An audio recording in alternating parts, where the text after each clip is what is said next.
Nitya Shivo Sambho. Sharanam Sharanam Nithyananda. Sharanam Sharanam Nitya. Sharanam Sharanam Nithyananda. Sharanam Sharanam Nitya. Sambho Shivo Sambho. Nitya Shivo Sambho.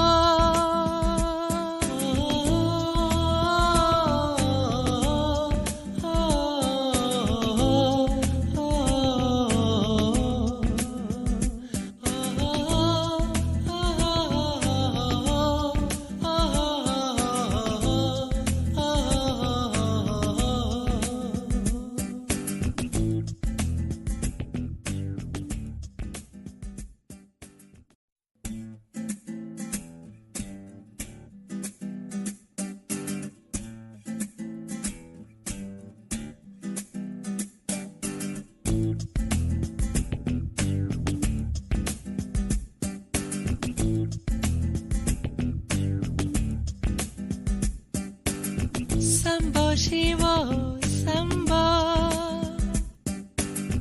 Nitya Shivo Sambho. Sharanam Sharanam Nithyananda. Sharanam Sharanam Nitya. Sharanam Sharanam Nithyananda. Sharanam Sharanam Nitya. Sambho Shivo Sambho. Nitya Shivo Sambho.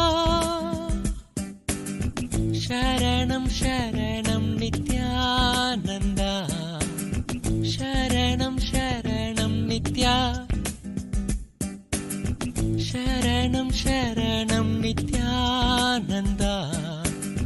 Sharanam Sharanam Nitya. Sambho Shivo Sambho. Nitya Shivo Sambho.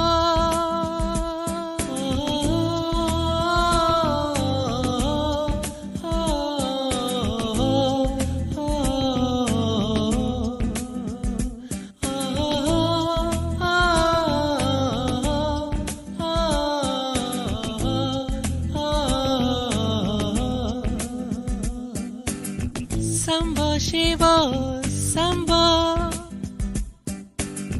Nitya Shivo Sambho.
We welcome all the Paramashivoham Level 3 participants to the first session of the day, which is Nityananda Yoga. We are going to perform the Dvitiya Vinyasa Krama 308 asana sequence as revealed by the Supreme Pontiff of Hinduism. Please get ready. Keep your yoga mats down. Prepare the Panchapatam and the Dharni, the cup with the spoon with some water for the ritualistic cleansing, and apply the vibhuti and kumkum. All the male bodies, please remove your upper cloth and apply the vibhuti in 16 places over the body. Prepare the weights if you want to intensify the asana practice. Keep them close to your yoga mat. Wear your Rudraksha mala and settle down as we are going to start the session very soon.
Now everyone please settle down.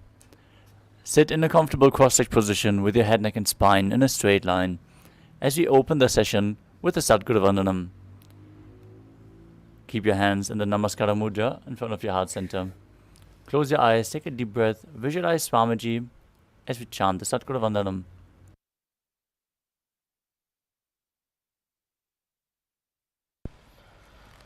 Nithyanandam Paramasukhadam Kevalam Jnanamurtim Dvandvatitam Gagana Sadrisham Tattvamasyaadilaksham Ekam Nityam Vimalamacharam Sarvadhi Sakshi Bhutam Bhavatitam Trigunarahitam Sadgurum Tam Namami.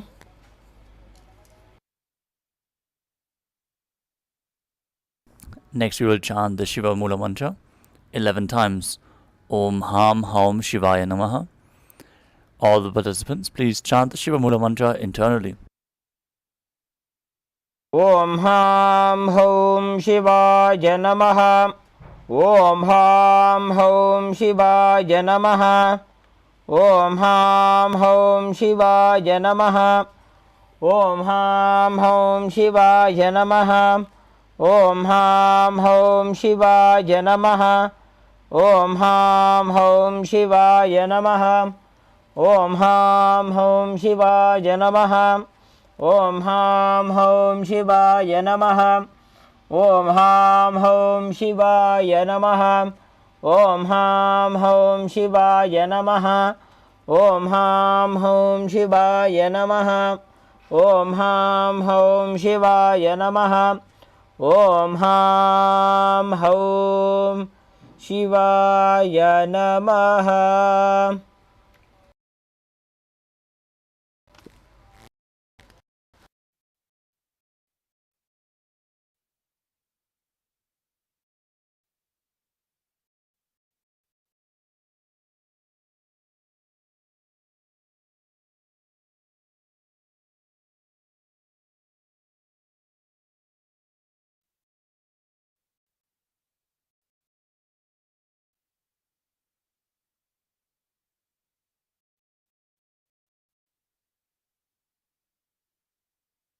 Next we will be performing the Tattvachamanam, the ritualistic cleansing. Now keep your right hand in. We're going to chant 3 mantras. At the end of each mantra, when the word Swadha is chanted, sip the water from the bottom of your palm. Om Atmatattvam Shodhayami Swadha.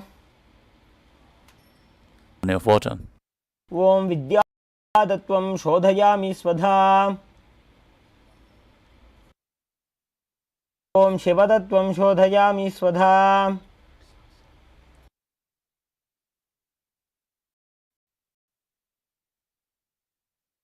Now wash your hand with the water from the Panchapatram. Then wipe your lips twice with the bottom of your thumb as we chant. Om Ham Hridayaya Namaha. Now wash your hand again. With the and ring finger, touch above the upper lip and below the lower lip. Then wash your hand again. With the index finger and thumb together, touch the right nostril and the left nostril. With the ring, touch the right eye and left eye, right ear and left ear. Wash your hand again. With the little finger and thumb joined together, touch the navel, the right chest and the left chest. And with all the fingertips joined together, touch the crown of your head, the right shoulder, the left shoulder and your heart center. Wash your hand again. Now place your right hand over top of the left and place both hands on top of the right thigh. Set your sankalpa, what it is that you want to make today's Nithyananda Yoga session, as we enter and chant the sankalpa mantra. Om Mamopatta Samasta Duritakshayadvara Bhagavat Shri Nithyananda Paramashiva Prityartham Shri Nithyanandeshwari Paramashiva Shakti Sameta Shri Nithyanandeshwara Paramashiva Prityartham Cha Purvokta Evam Guna Visheshena Vishisthayam Asyam Shubhatithau Purana Arogya Yukta Dridagatra Yogika Sharira Siddhyartham Paramashiva Shartham Nithyananda Yoga Abhyasam Karishye. Now wash your hand a final time as we chant. Om Apaupasprisya. Now keep your Panchapatram and Udani aside, out of harm's way, so we can safely practice yoga. We're going to briefly cover the 12 components of it. As Nithyananda Yoga is designed to Paramashivoham, the divine union of the divine entering into man, preparing your body to hold Paramashiva himself through the asanas, the body postures, aligning your physical body to the cosmic geometry and aligning your body to Paramashiva. The pranayamas, the breathing techniques, which align your breathing to Paramashiva. Preparing your energy channels within the body and cleaning them to hold the intense energy of Paramashiva. The next component is mudra, the energy circuits which you perform with your fingers and your limbs and other body parts, sealing the prana into your system and making it flow in a specific way, activating certain subtle components of your brain. The next is the bandha, the energy locks which you perform by contracting certain muscles and diaphragms within the body, pumping the prana up along the spine and holding it up, preventing it from flowing down again, aligning your organs to Paramashiva and making you manifest intense Kundalini awakening. Next up is the karna, the sacred dance postures as they are seen carved in temples throughout India, preserved over time. These sacred dance moves activate a certain subtle breathing flow. Next up is the visualization.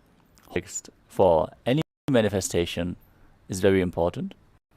For yoga, especially, it is important to have the right context for performing each of the asanas. That is why we are projecting an image of the visualization you are supposed to hold intensely throughout all the in the top right corner of your screen. Those visualizations can be deities animals and other living beings, representing the essence of the asana. So to perform the asana completely, the visualization has to be complete. Next up is the japa, the internal repetition of a mantra. While visualizing the mantra wrote activates your Vishuddhi chakra and cleans it to strengthen your Vak Shakti, the power of speech to Paramashiva, intensely excreting the nectar from your throat, rejuvenating your system. Next up is the external chanting of mantras, as done by our acharyas. Throughout the yoga practice, your aura opens up and you're receptive to the external energies. So in what kind of this yoga is immensely important. During Nithyananda Yoga, we are chanting the words of Mahadeva himself and chanting the scriptural references of the asanas that are being performed, again providing the correct context and providing you with the ambience, the vatavarana, for the highest energy possible. Next up is weightlifting. The weights included in the asana practice intensely awaken the Kundalini Shakti, and as per the Supreme Pontiff of Hinduism, bodybuilding is a spiritual practice. That is why in Nithyananda Yoga we are including weights to intensify certain asanas where the weights can provide additional benefits. The next component is mandala. We are projecting the Shri Yantra in the background, which is a representation of all the divine energies and representing all the devatas. As you gaze at this mandala, it is being reflected into your brain, and the subtle brain grooves are being formed, enabling you to grasp and hold the divine energy of Paramashiva for a longer period of time. Next up we have the Abharana, the traditional Rudraksha jewelry. The Rudraksha bead is capable of holding more spiritual energy than any other stone. So keeping close contact with your skin to Rudraksha is holding you in the highest state of energy at all times.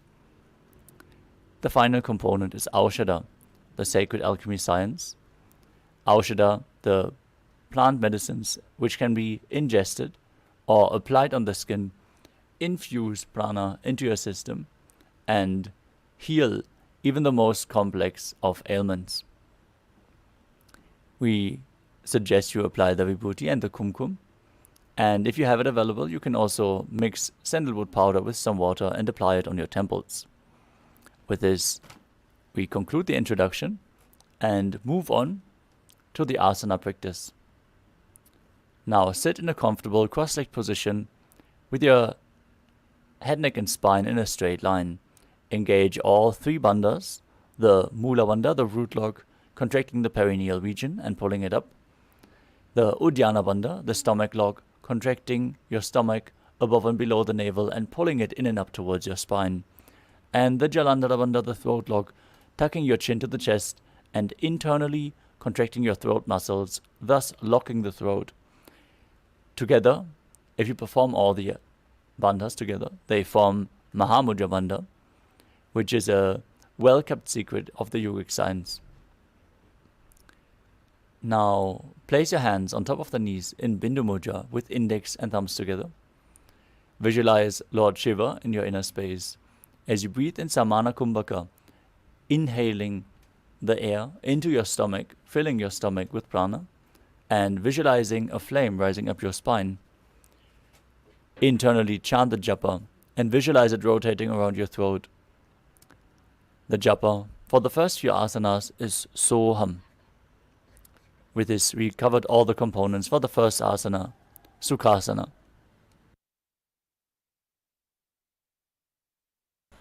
तत्सुखासनमित्युक्तमशक्तस्तत्समाचरेत् आसनं विजितं येन जितं तेन जगत्त्रयम्.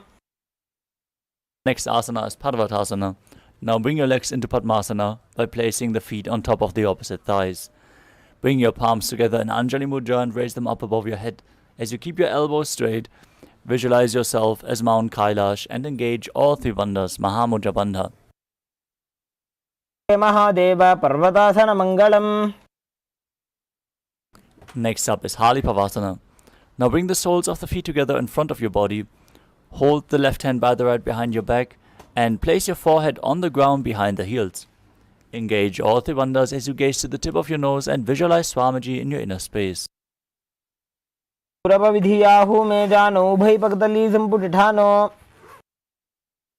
Next up is Nagipavasana. Now keep the soles of the feet together and hands out in front of the feet, cupping the palms as you place them down and place your feet in the heels. Engage all three bandhas, gaze to the nose and visualize yourself as a snake. We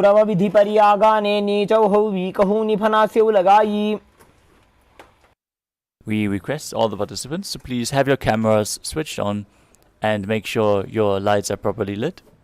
Many of the participants do not have their lights, their cameras switched on. This is a security measure, so please follow along with the guidelines. Next up is Kokilasana. Now hold the big toes in Prana Mudra with index and middle fingers. Extend the legs upwards and straight as you then join them and place the feet on top of the opposite thighs in Padmasana. Lean forward and down onto the elbows as you keep holding onto the big toes. Engage all three bandhas and visualize yourself as a bird.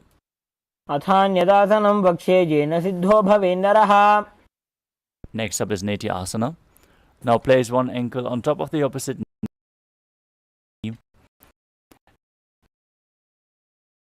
and hold on to the opposite elbows. Engage all three bandhas. Rotate your arms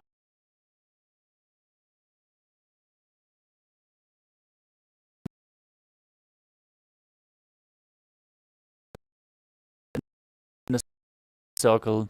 Gaze to your nose and visualize Swamiji in your inner space, and after some time change the direction of the movement.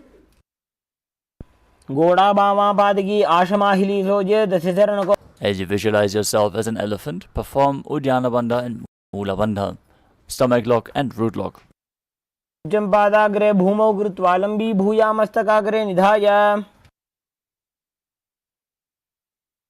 next asana is Rikshasana. From the same position, alternate pressing the heel of one foot into the ground while lifting the other heel up. Repeat this again and again. Yourself as a bear. Perform Uddiyana Bandha and Mula Bandha.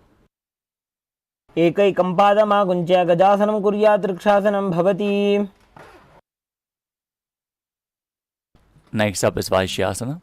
Now stand tall on the tips of the big toes with all other toes raised off the ground if you can.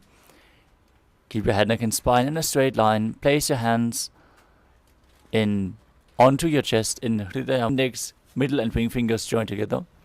As you visualize Swamiji in your inner space, keep performing Uddiyana Bandha and Mula Bandha.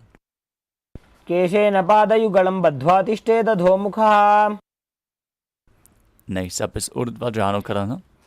Now stand with your heels touching, toes facing outwards and the knees bent in Arimandi posture. Now keep both hands at the chest, elbows parallel to the ground, and then raise one knee up towards the center of your body. Follow along with the respective hand in a circular motion, again and again on both sides.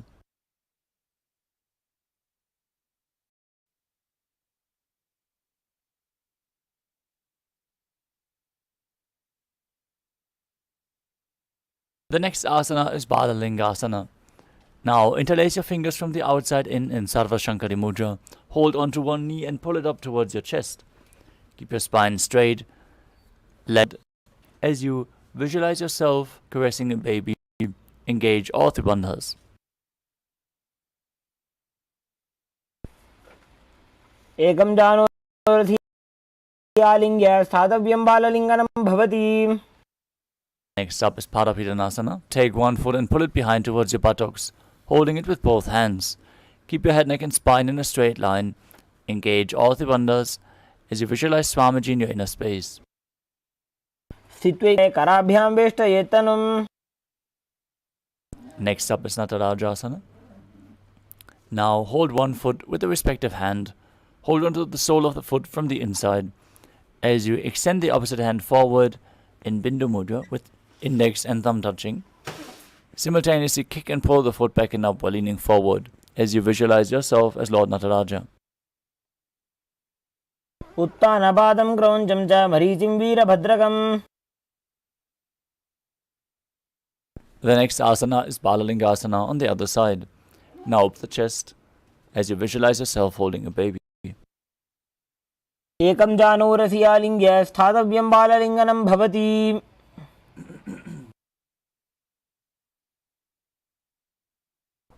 Now repeat Padapidanasana on the other side.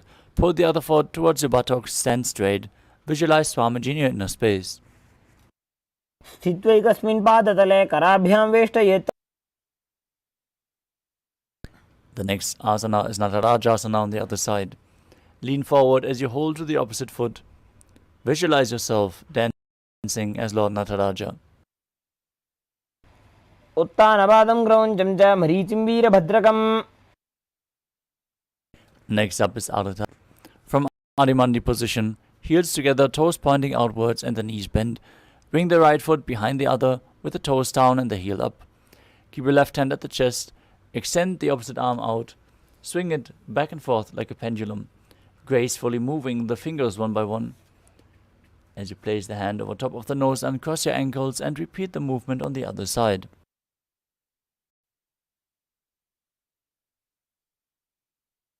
Let us now move on to the skeleton dance.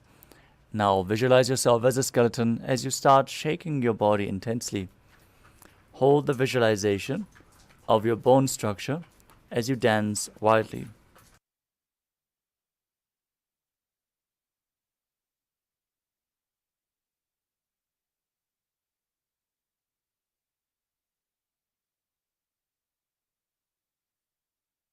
Next Karana.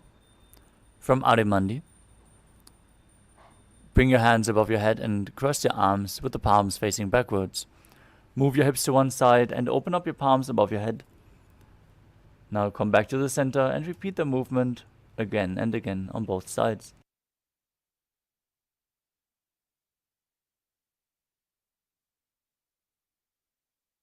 The next asana is Tadasana.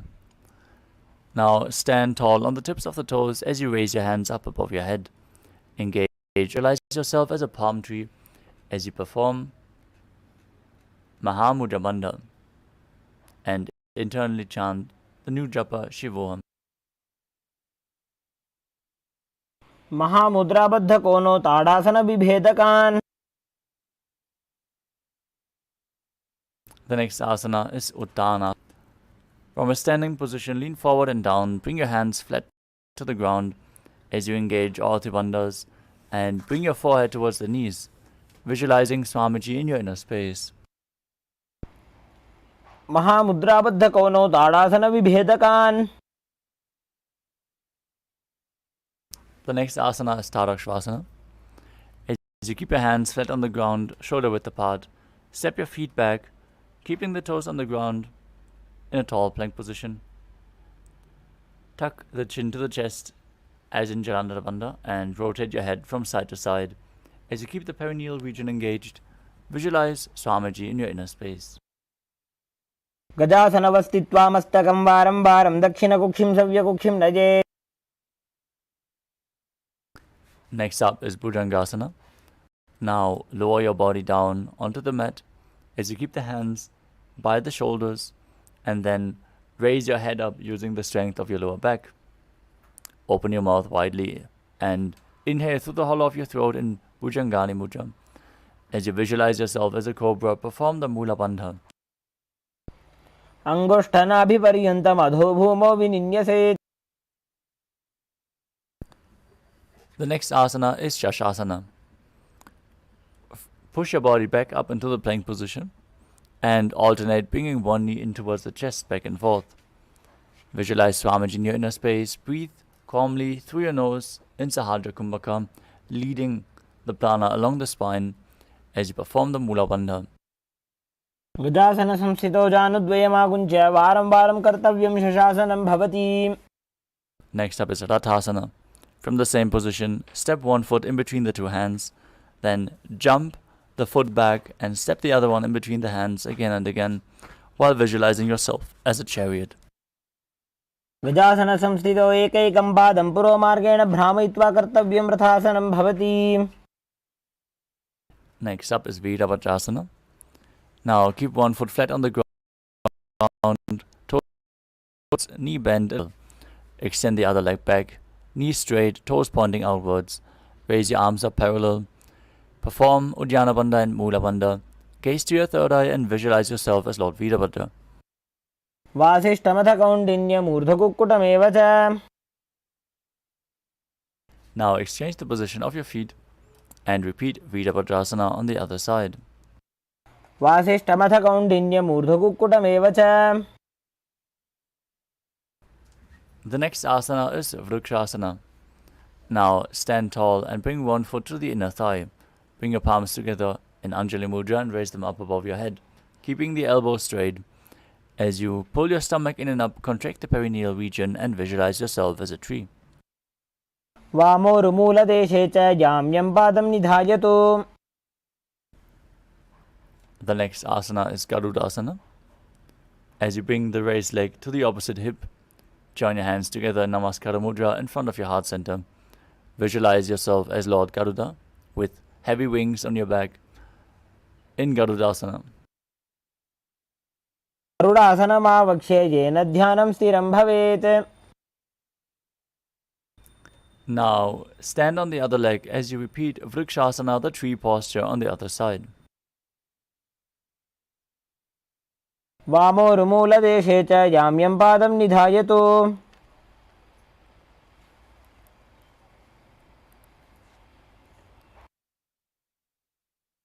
Now bring the raised leg to the opposite hip and repeat Garudasana on the other side. गरुडासनमावक्ष्ये येन ध्यानं स्थिरं भवेत्.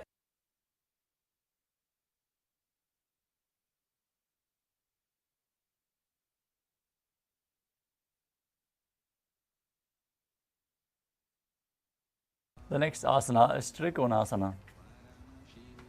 Now stand and step one leg forward and the other one far back. Front toes pointing forwards, back toes facing sideways.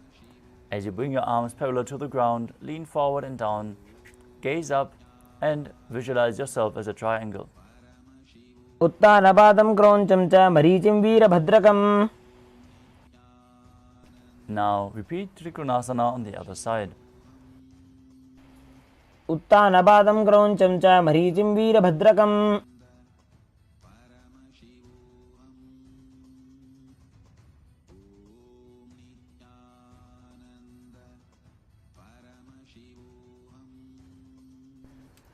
Next up is Nikuttaka Karana. From Arimandi position, heels together, toes pointing outwards and the knees bent.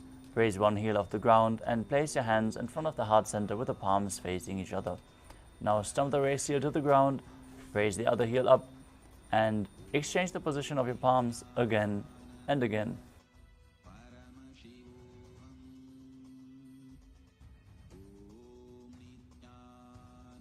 The next asana is Ankushtasana.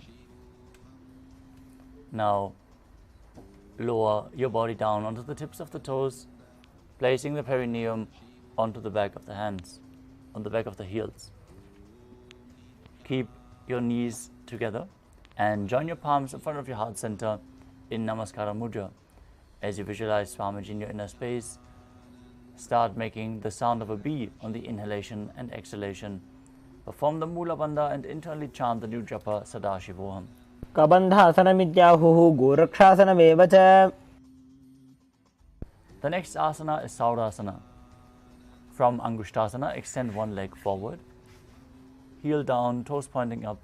Keep the hands at the side of your body with the palms facing forward in Vara Mudra, with the fingertips just touching the ground. As you visualize Swamiji in your inner space, perform the Mula Bandha. प्रसार्य एकं पादतलं संस्थाप्य त्वेकपादकम्. Next up is Vidhunanasana. From Saudasana, lean forward and hold on to the big toe of the front foot in Prana Mudra with index and middle finger. Now visualize Swamiji in your inner space as you perform the Mula Bandha. गुल्फस्थितो पादमेकं प्रसार्य तत्पादाकरं संस्पृश्य तत्करेण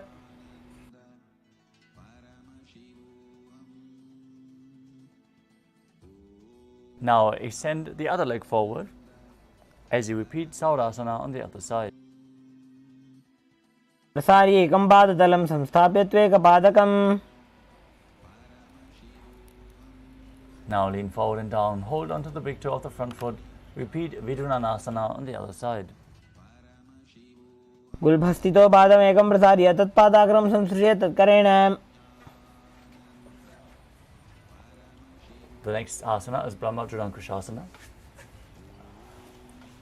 Now keep the toes on the ground and place your perineum on top of the heel as you keep a gap between the legs and place the backs of your hands on top of the knees, gazing in between the palms in Shambhavi Mudra with the eyes open wide, unblinking, actually gazing within as you visualize Swamiji in your inner space. दो फणा पानी होए वैसे एड़ी दो गुदानी वैसे. Keep buzzing like a bee as we enter Kapilasana. Place the knees on the ground with the toes tucked behind, sitting your perineum down onto the raised heels. Rest your hands on top of the thighs, pull your stomach in and up and gaze to your nose as you visualize yourself as Sage Kapila Muni. उभय पगदली समठहरावे तिनकी माहिली को और मिलावे. Maintain the same gaze to the third eye, your vision energy, and the bandha. दो पगदली संपुट करे को वारली भूपरि धरे.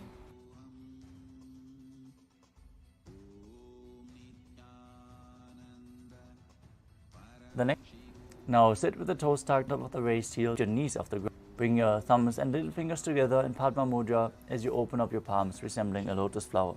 Raise up your hands above your head, elbows straight, as you gaze in between the gap of the palms, as you visualize Lord Surya in your inner space and perform Uddiyana Bandha and Mula Bandha. एने फना पानी बैठक.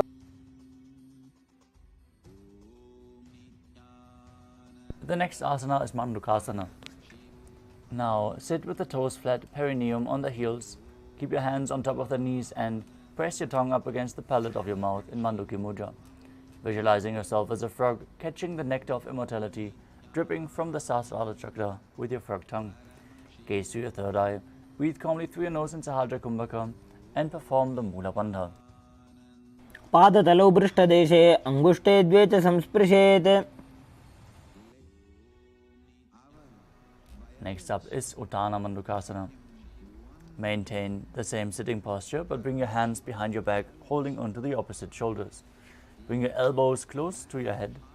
As you gaze to your third eye, keep performing Manduki Mudra, visualizing yourself as a frog, and performing Uddiyana Bandha and Mula Bandha. मंडूकासन मध्यस्थं कूर्पराभ्यां धृतं शिरः. The next asana is Simhasana. Now cross your ankles and sit on top of your feet. Then place your hands on top of the knees and exhale through your mouth as you open your mouth wide and stick out your tongue.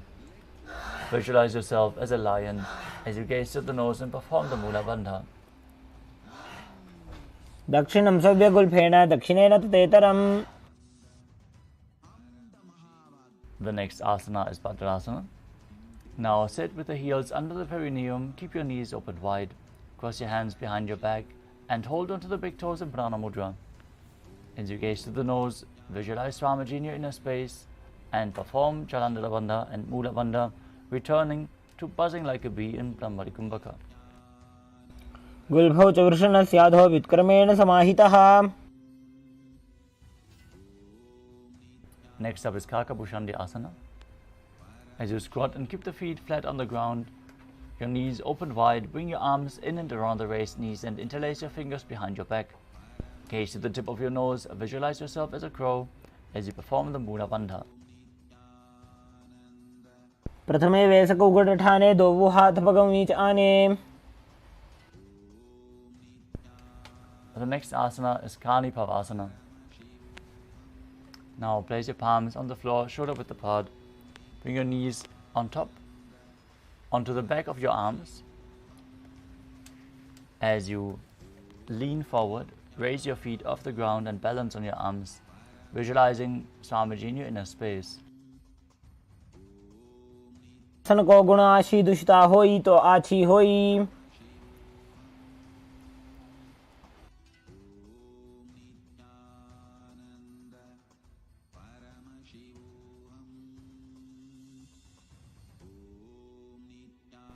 The next asana is Kapali Asana. We're going to enter the first inverted posture. So you can take the support of a wall if needed. And if you have any neck or upper back injuries or high blood pressure, please take it slow with any of the inverted postures. Now place your hands on the ground, shoulder width apart. Bring the crown of your head onto the ground, forming a triangle between your hands and your head. Bring your knees onto the elbows, hips over the shoulders, and then straighten your legs up. Gaze to your nose, visualize Swamiji in your inner space, and perform the Mula Bandha. शीशा धरती टेकी पगदो वो मिलिवा ऊंचा कुकरे. Gently lower your legs down. We enter the next asana, which is Paramashivoham.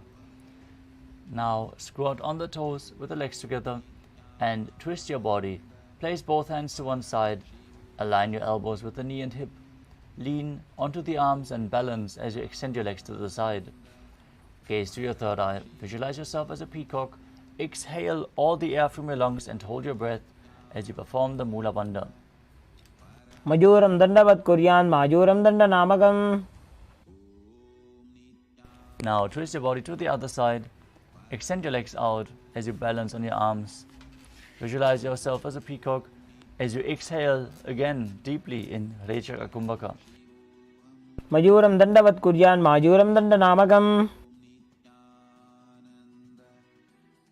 Now keep your hands flat on the ground and step your legs back as we enter Tadakshvasana, the plank position.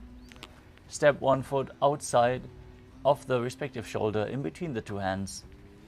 Gaze to your third eye. Visualize yourself as Lord Kala Bhairava as you keep breathing in Rechaka Kumbhaka in Bhairaganathasana. आसन को गुण बीती जाई. Now exchange the position of your legs. Step one leg back and the other one forward, outside the shoulder, in between the hands. Gaze up, visualize yourself as Lord Kala Bhairava as you repeat Bhairaganathasana on the other side. आसन को गुण बीती जाई. The next asana is Unmukha Pitasana. From Tadakshvasana, place your forearms on the ground and walk your feet forward, raising your hips even higher. As you lift your chest and head up, gaze to your third eye, visualize Swamiji in your inner space and perform the Mula Bandha. भूंजे स्तौजारुणी हस्तौ चतुष्पदम वाङ्मुखम.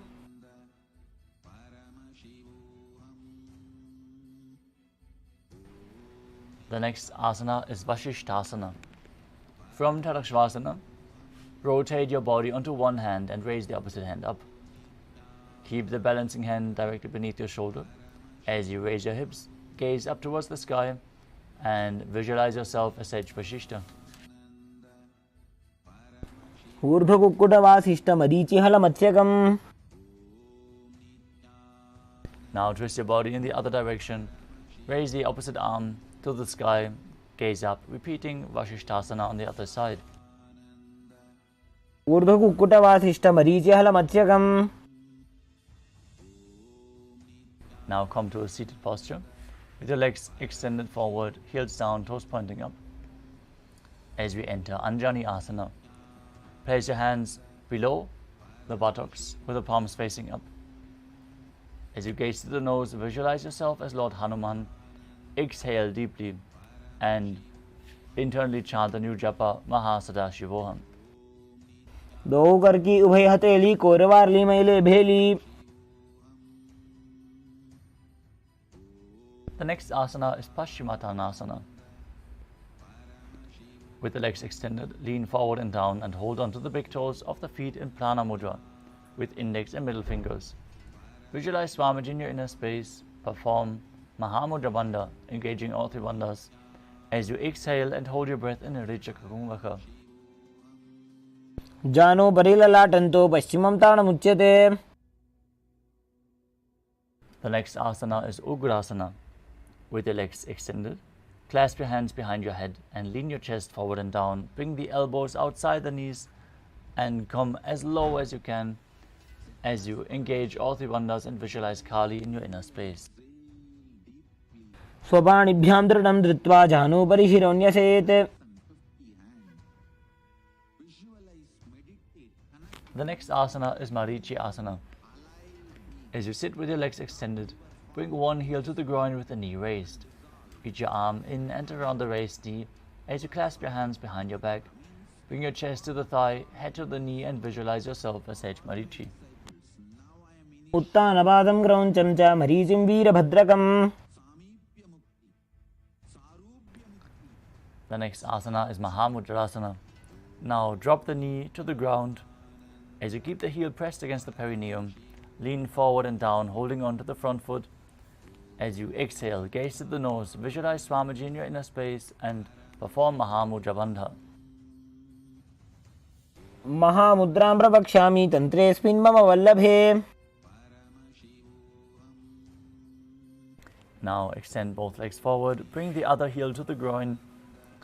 As you repeat Marichi Asana on the other side. उत्तानपादं क्रौञ्चं च मरीचिं वीरभद्रकम्. Next up is Mahamudrasana. On the other side, drop the knee down, lean forward, hold onto the foot, exhale, engage all three bandhas. महामुद्रां प्रवक्ष्यामि तन्त्रेऽस्मिन् मम वल्लभे. The next are two. As you sit and bring the soles of the feet together with the heels close to your perineum, keep your knees open wide, hold onto the feet firmly with both hands as you maintain a straight spine. Gaze through your nose, gaze through your third eye, and visualize Swamiji in your inner space. गुल्फौ तु वृषणस्यादः सीवन्त्याः पार्श्वयोः क्षिपेत्. The next asana is Gvali Pavasana. From Vajrasana, extend your feet away from the body. Keep the toes together and the heels apart. Place your hands on the respective knees as you tuck your chin into the chest, gaze to the nose and visualize Swamiji in your inner space. पूर्वचर्बिट चौक कख्यो जी वाही विधि जो कीजे सोई. The next asana.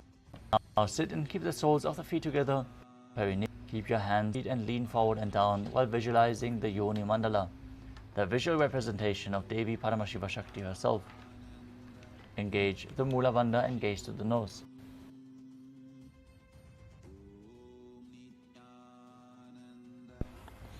दो बगदली संबट करे AD made के ढिंग करे. Next up is Midaki Pavasana. As you sit and keep the heels together, toes apart, knees open wide, lean forward and down as you extend your hands out to the side, placing the palms flat on the ground. And bring your forehead to the ground behind your heels. Gaze at the nose, visualize Swamiji in your inner space and perform the Mula Bandha. पूरब विधि परिवकथली संपूर्ण शोल एडी मिली राशे. Next up is Siddha Samadhi Asana. Now sit and keep the toes together, heels apart. Bring your arms below the shins, extend them out and keep the palms facing up. Bring your forehead to the ground above your feet as you bring your toes to the throat if you can. Gaze at the nose. Visualize Lord Surya in your inner space as you perform the Mula Bandha. दो बगदली संबट करे सोले मेढ आगा में धरे.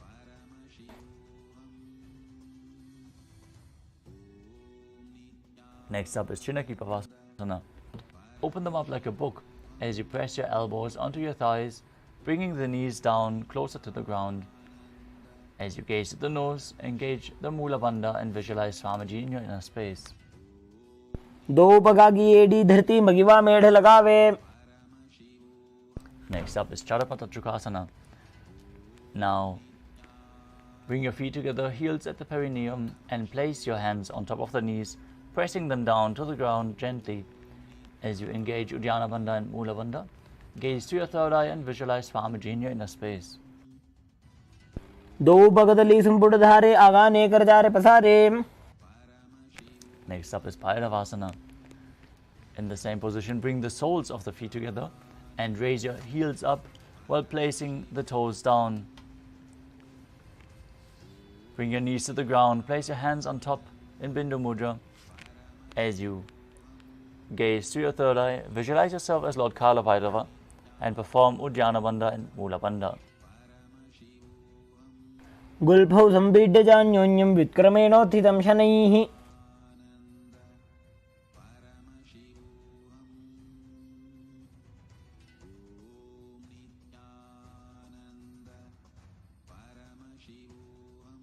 The next asana is Samanasana. Now, sit with one heel at the perineum, lift and hold the other foot, pulling the sole of the foot to your chest. Gaze to your third eye as you perform the Mula Bandha and exhale in a Ritrika Kumbhaka. Gaze to your third eye and visualize Swamiji in your inner space. समानासनमावक्षे सिद्धमन्त्रादि साधनात्.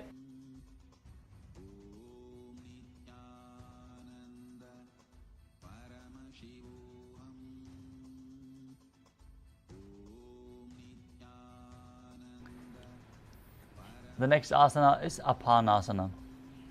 As you sit and place one leg on top of the respective shoulder, raise the other foot upwards and straight. Keep your hands on the ground to the sides and gaze to your third eye as you visualize Swamiji in your inner space. केवलं पादमेकं च स्कन्धे चारोप्य यत्ततः. Next up is Samanasana. As you sit with one heel at the perineum, lift the other foot to your chest. Gaze to your third eye. Repeat Samanasana on the other side. समानासनमावक्षे सिद्धमन्त्रादि साधनात्. Now repeat Apanasana on the other side. Bring the other leg over top of the shoulder while extending the opposite leg straight and up. केवलं पादमेकं च स्कन्धे चारोप्य यत्नतः. The next asana is Gomukhasana. Now sit and cross one leg over the other, aligning the knees at the center of your body. With the feet by the opposite hips, keep both hands on top of the knees.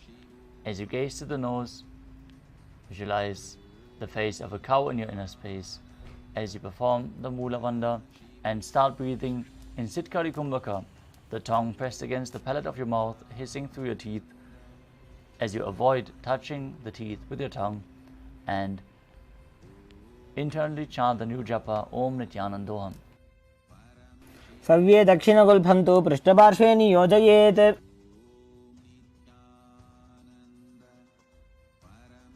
From Gomukhasana, we move on to Anasuyasana, where you hold the big toes in Prana Mudra, contract the Uddiyana Bandha and Mula Bandha, as you gaze to the nose and visualize yourself as Rishika Anasuya.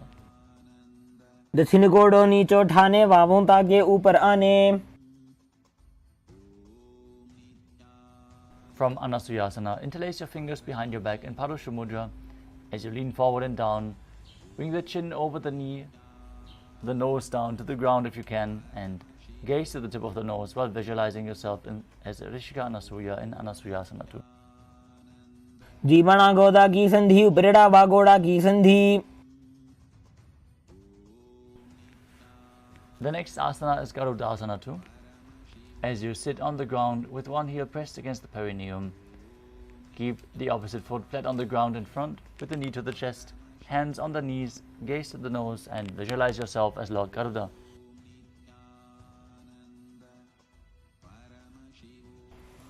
डाबो बगमोडी एडी माहिलो गुल्फ मूलद्वार नीचैदे.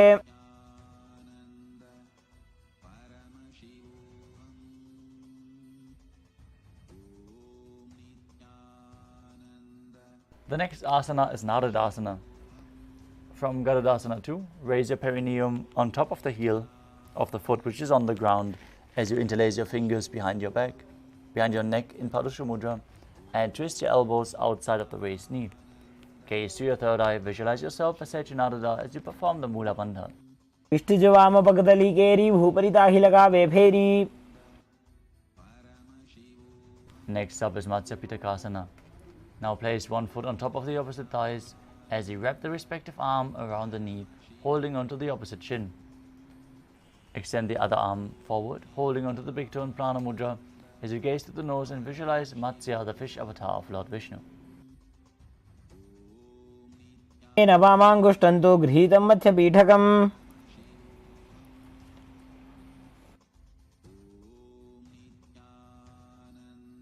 Now slide your knees on top of each other with the other knee on top, repeating Gomukhasana on the other side. सव्ये दक्षिणगुल्भं तु पृष्ठपार्श्वे नियोजयेत्.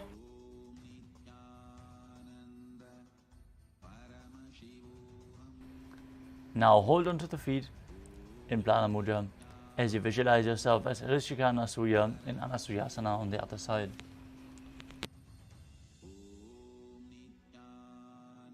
दक्षिण गोड़ नीचे उठाने, बाहों ताके ऊपर आने.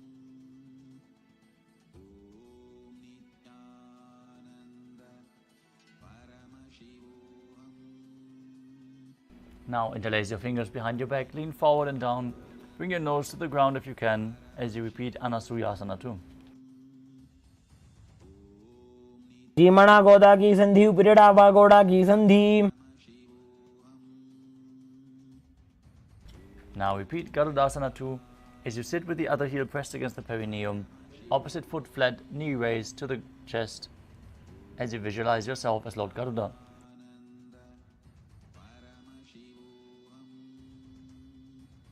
आवो पगमोडी एडी माहिलो गुल्भमूल द्वारनी चाहिए. Now raise your perineum onto the heel, interlace your fingers behind your neck and twist your elbows outside of the waist knee as you repeat Naradasana on the other side. इष्टिज वाम पगदली केरी भूपरिताहि लगावे फेरी.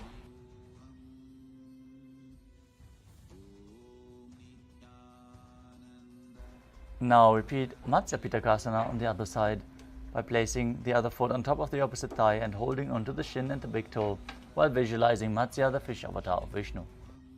Women वामाङ्गुष्टन्तो गृहीतं मत्स्यपीठकम्. The next asana is Matsyendrasana. Now place one foot on top of the opposite thigh, step the other foot flat on the ground or over top of the knee if you can.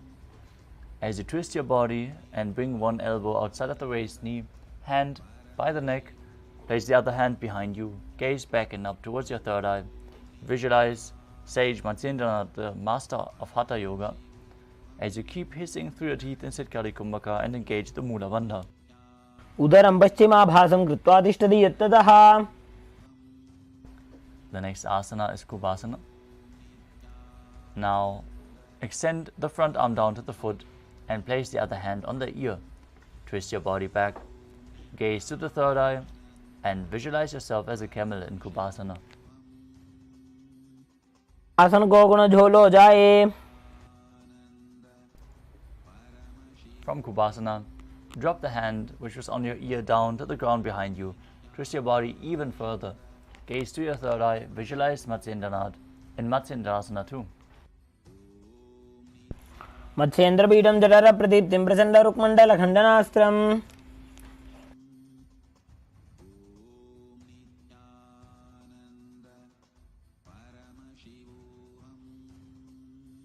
Now exchange the position of your feet. Repeat Matsyendrasana on the other side. Twist your body in the other direction with the hand by the neck. उदरं पश्चिमाभासं कृत्वा तिष्ठति यत्ततः. Now hold onto the front foot, bring the other hand to the ear. Repeat Kubhasana as you visualize yourself as a camel. आसन को गुण झोलो जाए. Now place the hand down from the ear the ground behind you. Keep holding onto the front foot, twisting your body further as you repeat Matsyendrasana 2 on the other side. मत्स्येन्द्रवीडं जठर प्रदीप्तिं Prachanda रुक्मण्डल खण्डनास्त्रम्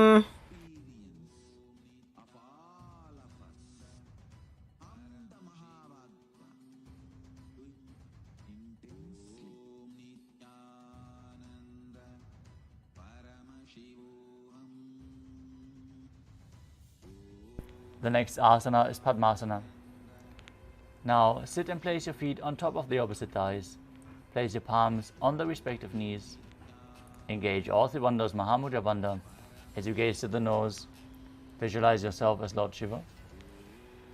Breathe in Sitali Kumbhaka, pressing your tongue against the back of the teeth and hissing through the teeth while inhaling. As you perform Mahamudra Bandha, all three bandhas engaged, and internally chant the new japa Om Nithyananda Paramashivam. आसनं द्विविधं प्रोक्तं पद्मं वज्रासनं तथा. Maintain Padmasana. Cross your arms in front of your body and hold onto the big toes in Prana Mudra. Gaze to the nose. Visualize yourself as Goddess Parvati, the consort of Shiva, as you perform the Mula Bandha in Padmasana 2. उत्तानौ चरणौ कृत्वा ऊरू संस्थौ प्रयत्नतः. Next up is Kukuta. Now sit and place the feet on top of the opposite thighs in Padmasana, and then place your palms on the ground in between the two thighs. Then raise your body off the mat and balance as you visualize yourself as a rooster. Breathe calmly in Sahadra Kumbhaka and perform the Mula Bandha. पद्मासनं सुसंस्थाप्य नान्वोरोरन्तरे करौ. Still in Padmasana, rise up onto the knees and place your hands flat on the mat with the fingers pointing towards your body. Now lean onto your elbows, find balance and lift the legs off the mat, balancing on your arms as you visualize Swamiji in your inner space in Bandha Kiki Asana. रामोष्टभ्यकरद्वयेन तत्कूर्परिस्थापितानाभिपार्श्वः. The next asana is Mayurasana. From a kneeling position, bring your elbows to the navel and lean forward, balancing on your arms as you extend your legs straight, lifting your entire body off the mat as you visualize yourself as a peacock. अथ वक्षे महादेव मयूरासनम् उत्तमम्.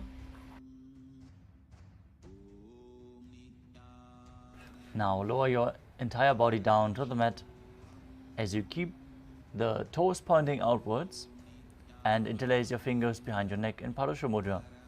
Visualize yourself as a crocodile as you perform the Mula Bandha in Makarasana. सशेते हृदयं निधाय भूमौ च पादौ च प्रसार्यमानो.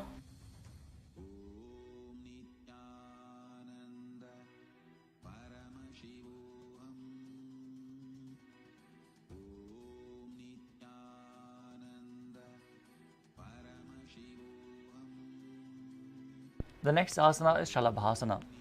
Now lay down on your stomach, place your hands on the ground beside your chest and raise your legs up, bringing the thighs off the ground. Visualize yourself as a locust as you perform the Mula Bandha. सशेते करयुग्मवक्षो भूमिमौष्टभ्यकरयोस्तलाभ्याम्.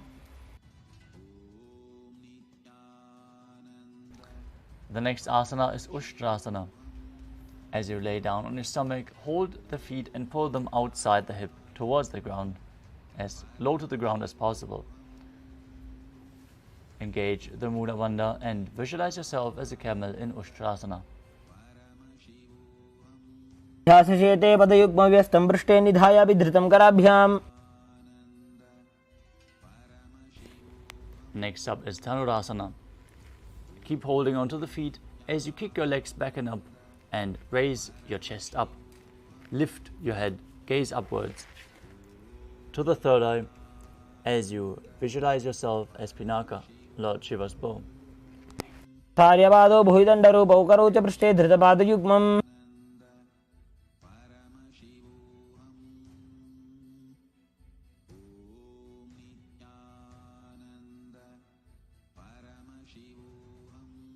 The next asana is Bhagasana.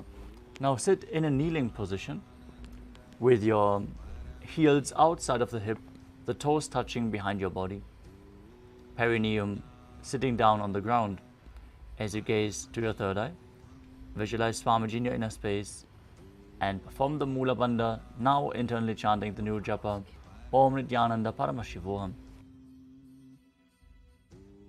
उल्टा मोड़ी पाव दो अब ऐसे बहुरो जुगति करे एक ऐसे. Next up is Gohyasana. We are setting up for another inverted posture. So prepare yourself facing a wall and or take any other measures. Get a partner to aid you. Now from your knees, place your forearms on the ground, fingers interlocked. Place your elbows on the mat, shoulder width apart. As you place the crown of your head onto the ground, holding the back of your head with your hands. As you walk your feet forward, raising the hips up, aligning the hips with the shoulders, and then raising your legs off the ground. Now pull your knees in towards your chest, as close to your chin as possible.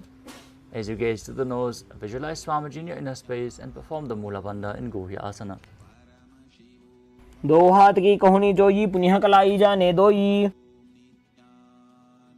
From Gohyasana, extend your legs up straight into Shirshasana, a headstand posture. As you gaze to the nose, visualize Swamiji in your inner space and perform the Mula Bandha. Breathe deeply in this posture. Ditam mandalam cha dvidhaiva viditam hinah. Gently lower your legs back down and come to a seated posture with your legs extended in front.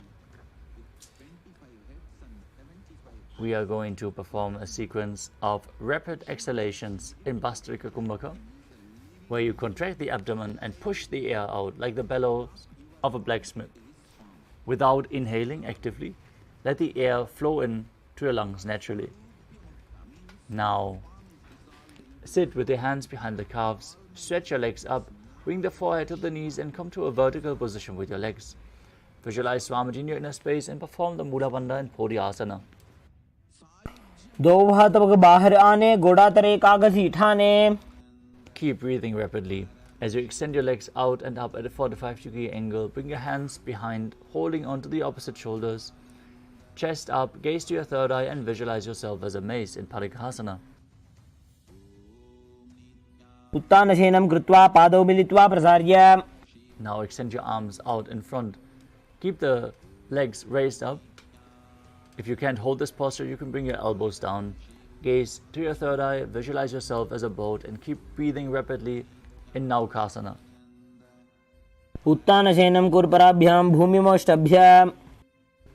Now pull your feet towards your chest, holding onto the feet as you scoop the hands below. Gaze to the nose, visualize yourself as Lord Rudra in Rudrasana. पगतली संपुट करी हाथस्यो पग ऊंचाई.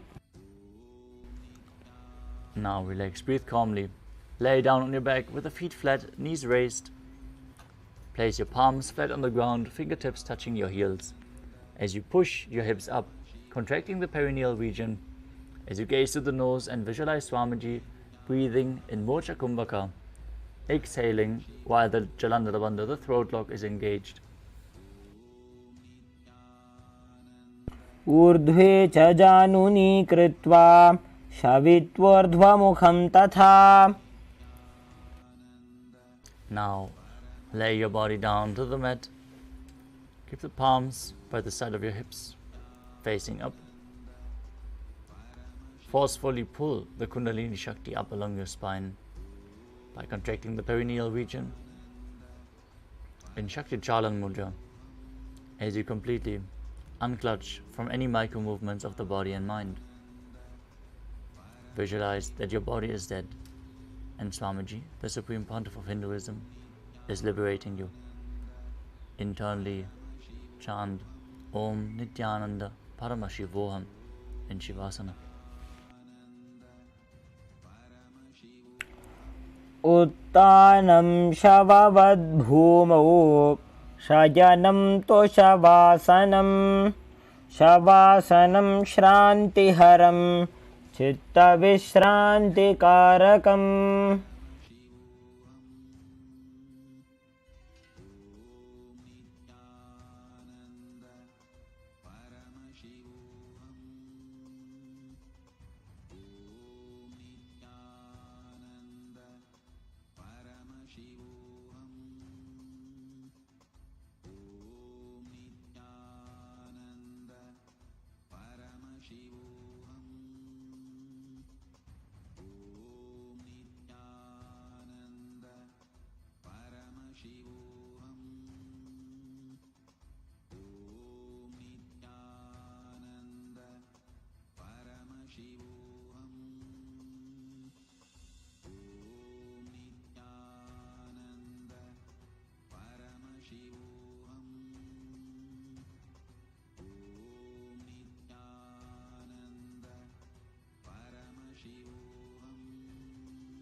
Slowly come back, return to your physical body as you start to wiggle your fingers and toes, your wrists and your ankles, your elbows and your knees.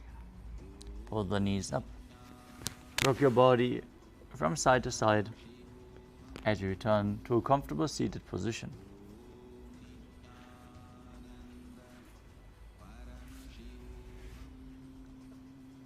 Congratulations for completing the first 108 asanas of the sequence, which form the Pratama Vinyasa Krama. We are now going to continue the Dvitiya Vinyasa Krama with the next asana of the sequence. But before that, we would like to remind you to please keep your camera switched on in a way where we can see you, with the room properly lit and the camera aligned so you're visible.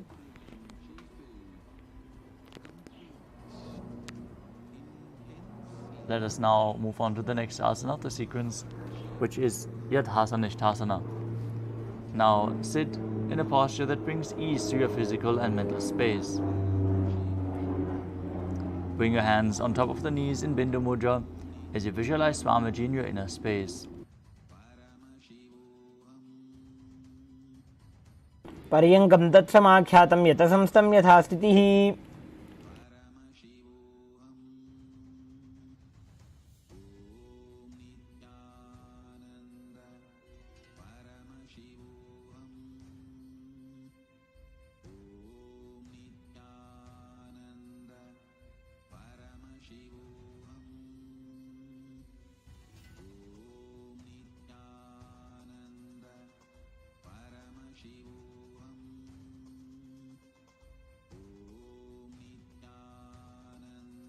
Next asana is Samasana. Now sit in a cross-legged position with your hands on the knees in Bindu Mudra. Take a long, deep inhalation and hold your breath. After you exhale, inhale and exhale deeply again and again. As you visualize Swamiji in your inner space, perform the Mula Bandha. इदानीं गर्भिणीनां योगाभ्यासो यथा लघु. The next asana is Muktasana. Now place the left foot against the genital region and the right foot over top of the left. Keep your hands facing down on top of the knees as you gaze at the nose and visualize Swamiji in your inner space. निपीड्य सीविनीं सूक्ष्मां दक्षिणेतरगुल्फतः. Next up is Siddhasana. Now maintain the same position. Sit your gaze to your third eye and visualize Swamiji in your inner space. स्थाणुसंयमितेन्द्रियोचलदृशा पश्यन् भ्रुवोरन्तरं चैतन्मोक्षकपातभेदजनकं सिद्धासनं प्रोच्यते. Next up is Siddhyasana. Now maintain the same position. Sit your gaze to the ground in front of you. Engage all three wonders as you visualize Swamiji in your inner space. वामपादके इडीजानो सीवनिमधिता.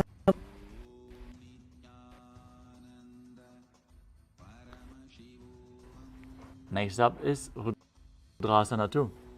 As you keep your legs in the same position, rotate your hands on top of the knees back into Bindu Mudra. Yourself as Lord Rudra is done. वामचरण परिदक्षिण राखे एकजुग दिए. Next up is Santadhunasana. Now maintain the same position. Switch your gaze to the nose and embody tranquility and an unshakable nature. आसन की गुण मन की चंचलता मीटे. Next up is Siddhasana 2. As you maintain one heel on top of the other, bring the hands to the navel, cupping one palm over the other, resembling a lotus flower in Samputa Mudra. Visualize Swamiji in your inner space and perform the Mula Bandha. ऋजुकाय समासीन सिद्धासनमुदीरितम्. The next asana is Bandha Yoni Asana. Set your sankalpa to manifest through the womb of creation as you maintain the same sitting posture and then enter Shanmukhi Mudra. Exhale as you close your mouth with little and ring fingers, the nose with the middle fingers, the eyes with the index fingers, and the ears with the thumb. यत्र मध्ये महादेव बन्धयोन्यासने शृणु. The next asana is Virasana. Now, place one foot on the thigh and the other foot under the opposite thigh. Place your hands on top of the knees in Bindu Mudra and embody the state and space of bravery, Vira.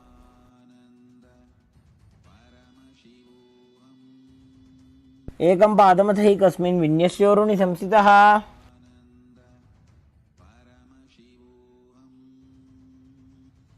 The next asana is Valmikasana. As you keep the left heel on the right side of the regenerative organ, with the toes under the thigh, place the right foot on the left leg, toes by the knee. Hands in Bindu Mudra on top of the knees, gaze to your third eye and visualize Sage Valmiki, the great poet and author of Ramayana.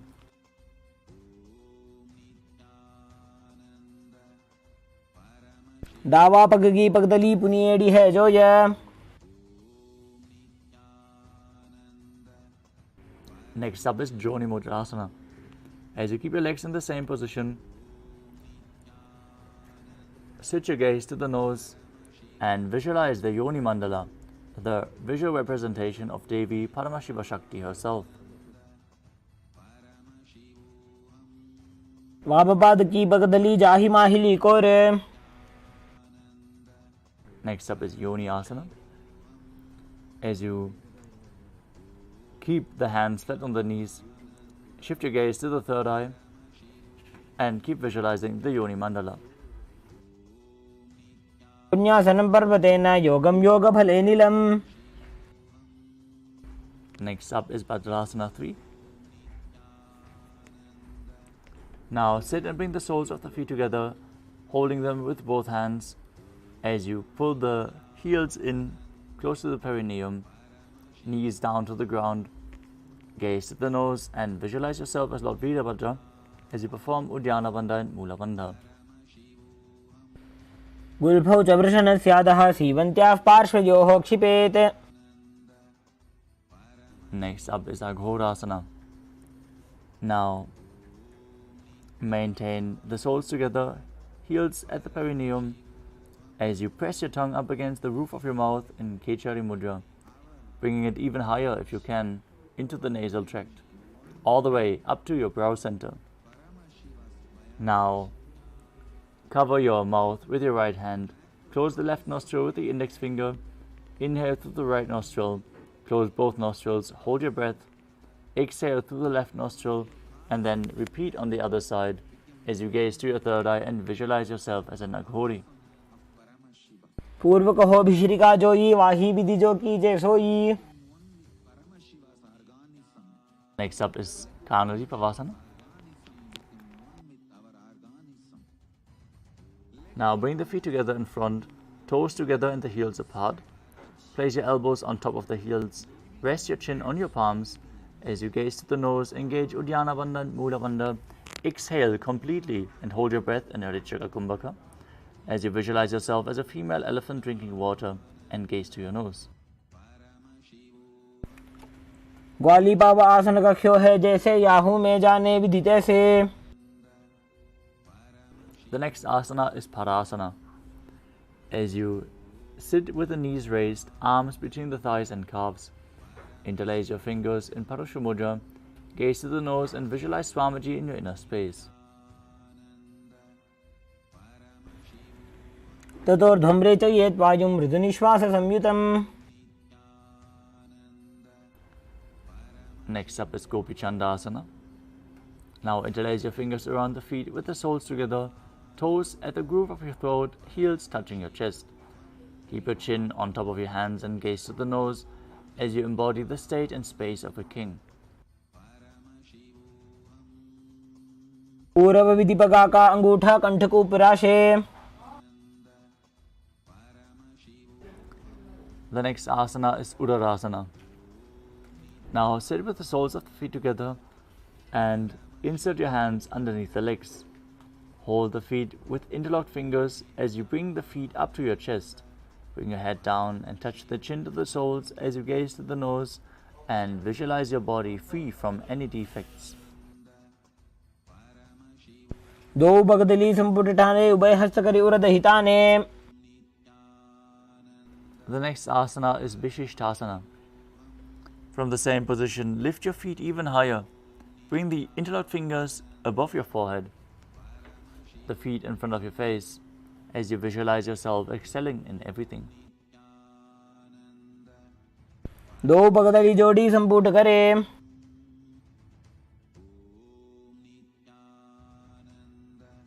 The next asana is Bhujasana. From a seated position, lift both legs over top the respective shoulder. Bring your arms underneath the legs and up, interlacing your fingers around the back of your neck. Visualize yourself as a cobra as you perform the Mula Bandha. आसनं तो विज्ञेयं कक्षासनमतः परं ग्रीवासनं च परमं भुजासनमिहोच्यते. Next up is Kalyanasana. Now maintain a seated posture and raise your legs up. Bring the elbows under the knees and wrap your arms around the back. Clasp your palms, gaze to the nose, and visualize yourself as a beautiful, auspicious goddess. दो हाथ पगम नीचे आने, तिनको गोड़ा नीचे ठाने. The next asana is Sankarasana. With the left knee on the mat, place the left foot flat and sit down on the left heel. As you bring the right foot over top, stacking the knees with the right heel at the left hip. Visualize yourself as an elegant swan as you place your hands on top of opposite knees and perform the Vaishnavi Mudra, not focusing on any external objects, only focusing on the object within. Start breathing in Ujjayi Pranayama, making an ocean-like sound with your mouth. वामपादं चितेर्मूलं संन्यस्य धरणीतले. Now slide the left heel outside of the hip and sit down on the ground with stacked knees, hands on top. Visualize a cow in your inner space as you perform Udyana Bandha and Mula Bandha in Dhenukasana. अनुषागी Nagar पंचडं वृषीलिन्दगल्यम्नि. Next up is Machandrasana. Now place the right foot on top of the left thigh and the left foot on the right knee. Bring your left hand behind the back. Hold on to the right thigh as you place your right hand on the left thigh and twist your body. Gaze to your third eye. Visualize Swamiji in your space. From Machandrasana, untwist your body and lean forward and down as you hold onto the big toes in Prana Mudra. Bring your forehead to the ground. Visualize Swamiji in your inner space in Machandrasana too. प्रथम जीवनो चरण जोई वामजंग परिराखे सोई.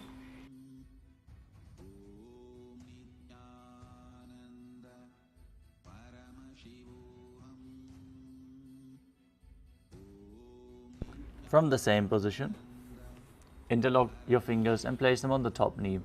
Engage all three bandhas and visualize Swamiji, your Guru, in your inner space in Guru Asana.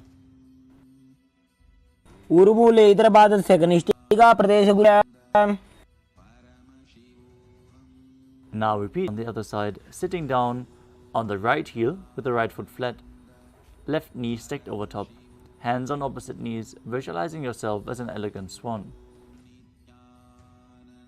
वामपादं चितेर्मूलं संन्यस्य धरणीतले.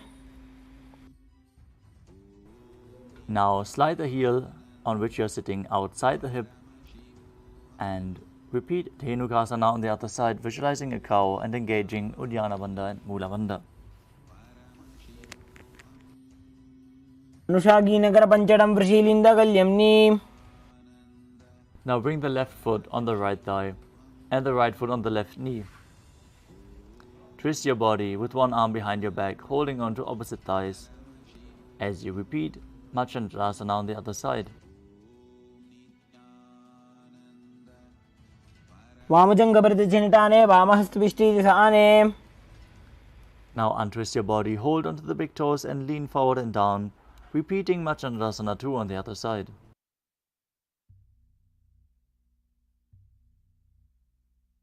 प्रथमजी मनोचरण जजोयी वामजङ्घपरि राखे सोयी. Now interlace your fingers, place them on the top knee, engage all Tribandhas and visualize your Guru in Guru Asana on the other side. ऊर्मूले इतरपादस्य कनिष्ठिका प्रदेशगुल्फं संस्थाप्य. Next up is Parshasana. Now sit with the feet flat on the ground and pull your knees against your chest as you're holding them with opposite hands. Gaze to your third eye and press your tongue up against the palate of your mouth and Kichari Mudra as you visualize Swamiji in your inner space. पादतले भूमौ निधाय जानुन्यूरसि निधाय. Maintain the same position, hold onto the opposite wrists, pull your knees in, tuck your chin to the chest. Place your chin on the knees as you gaze to the nose and visualize being in an abode of bliss in Bodhashokasana. दो बगदली भूपरिधरे कोरमाहिलिये सेकरे.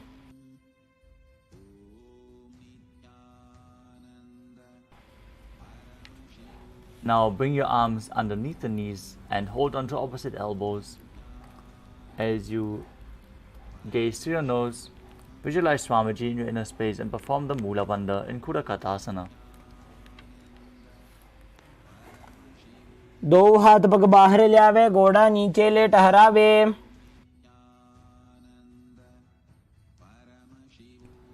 Next up is Sumati Asana. Now maintain the same hold beneath the knees. Bring your right foot over the left so the heels cross with the toes pointing up. Gaze through your nose and visualize the great sage and Maharishi Sumati in Sumati Asana. मूलद्वारि धरती परिठाने डावा पग परिदक्षपद आने. Next up is Dandasana. Now extend your feet out straight, arms raised straight above your head. Interlace your fingers with the wrists pointing outwards. Engage all three bandhas and gaze to your nose while visualizing Swamiji in your inner space.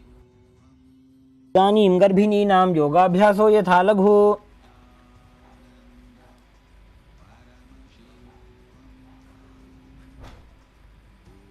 Next up is Arambhasana. As you sit with your legs straight, hold the big toes with index and middle fingers in Prana Mudra. Lean forward and down, bring your head down as you perform Nadi Shodhana without using the support of your hands. Inhale through the left nostril, exhale through the right, then inhale through the right and exhale through the left, interchangeably. Visualize Swamiji in your inner space and perform the Mula Bandha. दो पग मिलिवा पसारी पगा का अंगूठा पकड़ी लीला टकोड़ा लगावे. Next up is Bhidukasana. As you sit with your legs straight, extend your knees slightly up and keep one hand distance between the heels. As you bring your shoulders down, wrap your hands in and around the legs, hold the soles of your feet, gaze to your third eye and visualize Swamiji in your inner space.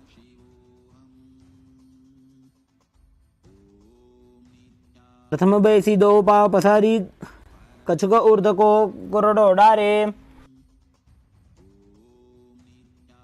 Next up is Jalandhari Pavasana. As you extend both legs out with the heels together, place your chin on the heels, insert your hands below the legs and place your palms facing upwards. As you gaze to the nose, visualize Swamiji in your inner space. दो एड़ी में लिखे दीजिए हाथ पसारी.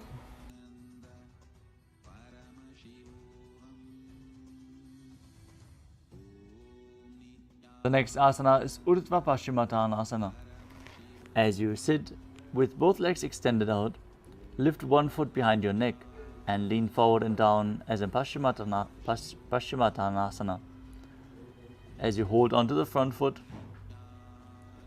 visualize Swamiji in your inner space and perform the Pratyahara Kumbhaka, visualizing the prana flowing up along your body in the 9 different points of your body, which are the soles of the feet, the regenerative organs, the navel, the heart, the throat, the uvula, the eyebrows, the top of your forehead, and the Brahmaranda, the crown of your head. Perform the Mula Bandha as you do so.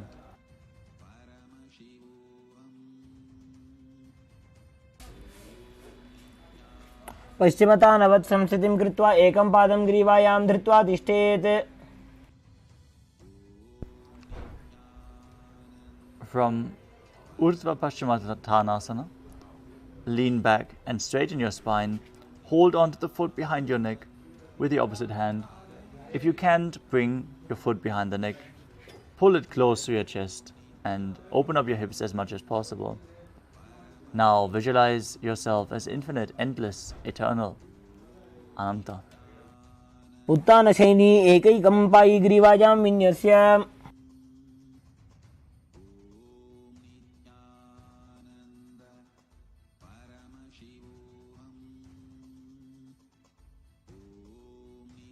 From Anantasana, roll onto the side of the elbow, holding on to your hand. Feel in complete control as you gaze to your nose and perform the Mula Bandha. उत्तानशयितः एकैकं पादं ग्रीवायां कुर्वन्. Next up is Durushasana. Now lay down on your back as you bring the knees to your chest and circuit the thighs and calves with your arms as you roll from left to right. Visualize Swamiji in your inner space and perform the Mula Bandha. उत्तानशयनं जानुनी हृदयेऽवष्टम्भ.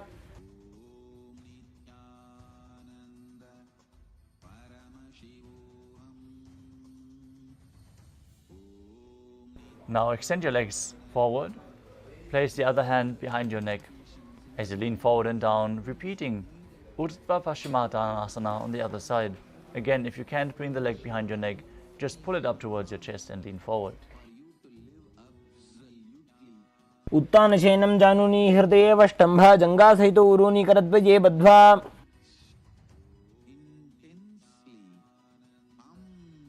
Now lean back, straighten your spine.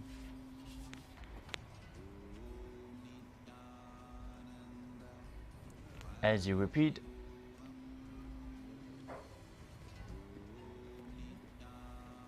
Ankushasana, Anantasana on the other side. उत्तानशयनी एकैकं पायी ग्रीवायां विन्यस्य.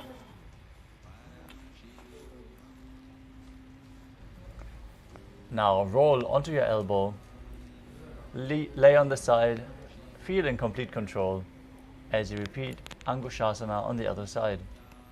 उत्तानशयितः एकैकं पादं ग्रीवायां कुर्वन्.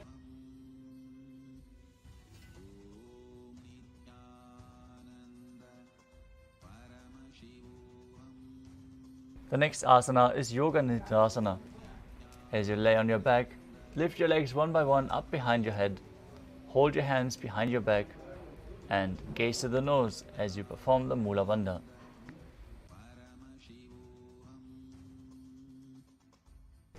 पादाभ्यां वेष्टयेत् कण्ठं. हस्ताभ्यां पृष्ठबन्धनम्. The next asana is Atmaramasana. While laying on your back, raise your legs towards your head and wrap your hands around the legs. Interlace your fingers behind your neck, gaze to the nose, and visualize Lord Vishnu blessing you from within. आत्मा राम आसन प्रथम सुधो सोवे.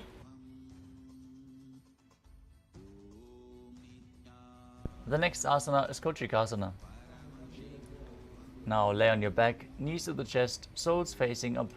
Extend your arms sideways and gaze to your third eye as you visualize Swamiji in your inner space and perform the Mula Bandha. दो हाथ सीधा सा करे, 300 ube Sapa करे. Next up is the Jatara Parivritti. This asana consists of 3 steps.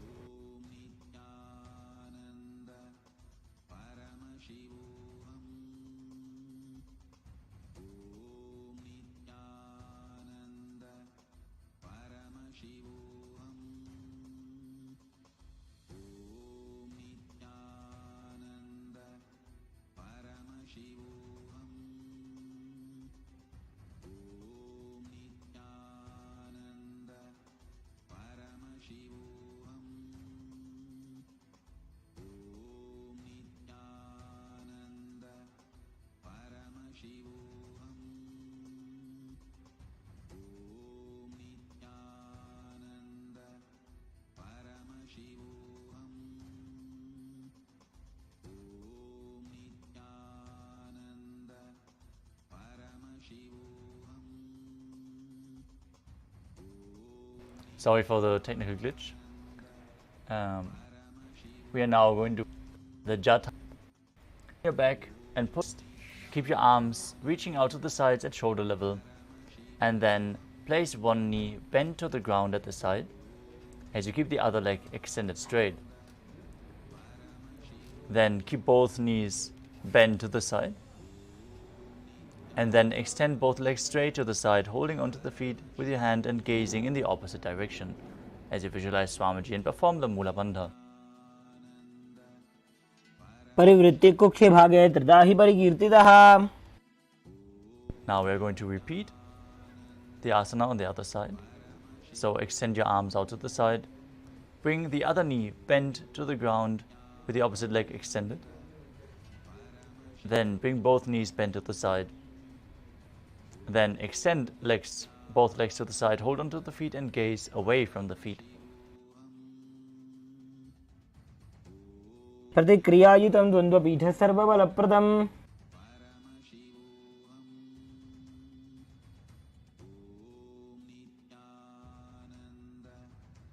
Next up is the Dvipadapitam. Gaze to the nose and visualize yourself as sturdy as a bridge as you lay on your back, bend your knees and place your feet flat on the ground, holding onto your ankles and lifting your hips up high. Perform the Murcha Kumbhaka with Jalandhara Bandha and Mula Bandha engaged. प्रतिक्रियायुतं द्वन्द्वपीठ सर्वबलप्रदम्. The next asana is Paryankasana.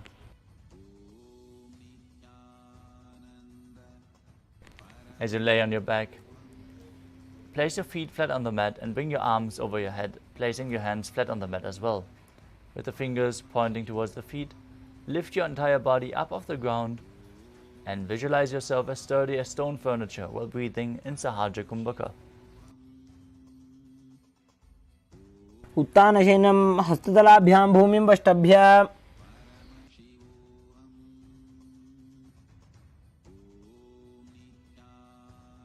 Now lay down on your back. Pull your knees to the chest and keep your hands on the shoulders as you move your hips in a circular motion, visualizing yourself as a dog playfully rolling around on its back in Shvattanasana. शरीरं संस्थाप्य जानुनी सम्मील्य नाभुवानिज्य. Next up is the Viparita Karani. Now lie supine and raise your legs up straight with the hands and arms flat on the ground, supporting you, balancing your legs. As you draw circles with your feet, moving your legs round and round, as you visualize Swamiji in your inner space, perform Jalandhara Bandha and Mula Bandha. This asana will strengthen your digestive fire intensely. भूतले स्वशिरो दत्त्वा खेनये चरणद्वयम्. Next up is Viparita Karani 2. Now hold your legs stable, stop moving around as you visualize Swamiji in your inner space. Karni विपरीताख्या सर्वाधिव्याधिनाशिनी. The next asana is Langalasana. Now lay on your back, lift your hips and lift your feet over top of your head with the toes on the floor, hands stretched on the ground behind your back. Clasp your palms, rest on your neck and shoulders as you visualize yourself as a plow. ग्रीवाकण्ठेन भूमिं विष्टम्भ पादाग्रद्वयमूर्धमुन्नयेत्.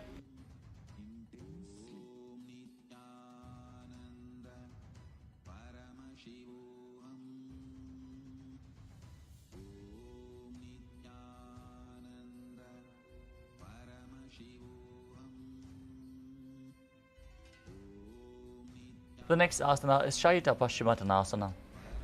Now lie on your back, legs over your head, and hold onto your feet with the arms and legs straight. This is one of the 84 different asanas revealed directly by Lord Paramashiva himself. तानं शयित्वात् कुर्वीत शयितपश्चिमतानकम्.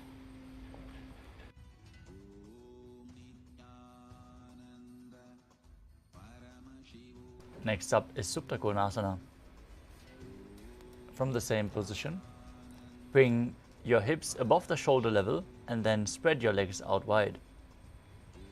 Visualize Swamiji in your inner space and perform the Jalandhara and Mula Bandha.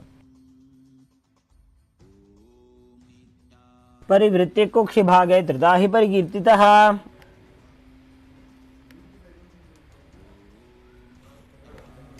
Next up is Chakrasana. From the same position, hold onto your ankles and then roll onto your back as you keep your arms and legs straight. Visualize yourself as a chakra, a wheel, as you do so. वासनस्तद्वौ पादौ कुर्यान् मस्तकतः परौ.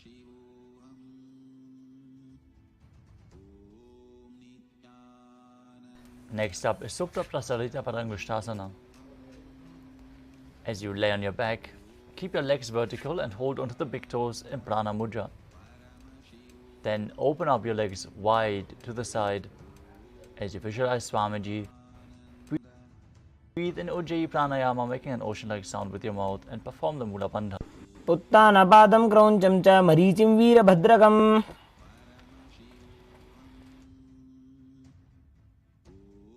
Now join your feet back together above your body. Keep your legs and arms straight in Supta Padangushtasana as you visualize Swamiji in your inner space. उत्तानपादं क्रौञ्चं च मरीचिं वीरभद्रकम्. Next up is Matsyasana. From Supta Padangushtasana, place your legs in Padmasana and then lay flat on the mat with your arms above your head, holding onto opposite shoulders, opposite elbows, as you gaze to the nose and visualize Matsya, the fish avatar of Vishnu. मुक्तपद्मासनं कृत्वा उत्तानशयनं चरेत्.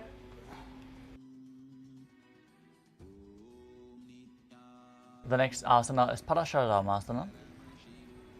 As you lay on your back, legs in Padmasana, place the back side of the right hand onto your left palm. Gaze to your nose, visualize Lord Rama in your inner space as you perform the Mula Bandha. प्रथमकरे पद्मासन आछे शुद्धो सोबे भूपरिपाछे. Next up is Sarvangasana. With the legs in Padmasana, raise your hips and legs up. Support your lower back with your hands with the elbows on the ground. As you gaze at the nose, visualize Swamiji in your inner space and perform Murcha Kumbhaka with Jalandhara Bandha and Mula Bandha engaged.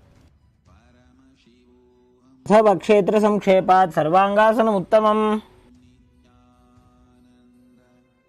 The next asana is Vrishchikasana, where you place one foot on top of the opposite thigh and pull the knee of that leg up to your chest.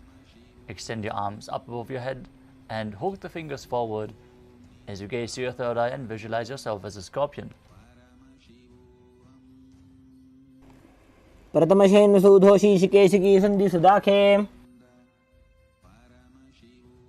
Now exchange the position of your feet. Repeat Vrishchikasana on the other side. प्रथमशेन सूधोषी शिकेशिकी संधि सुदाखे. Next up is Vrishaparakshitasana. As you lay on your back, interlace your fingers around your neck and lift both feet off the ground, pulling one knee in towards your chest back and forth. As you visualize Swamiji in your inner space, breathe calmly through your nose in Sahadra Kumbhaka, leading the prana along your spine as you perform the Mula Bandha. उत्तानशयनं कृत्वा अङ्गुलिभ्यः कन्द्रां बद्ध्वा.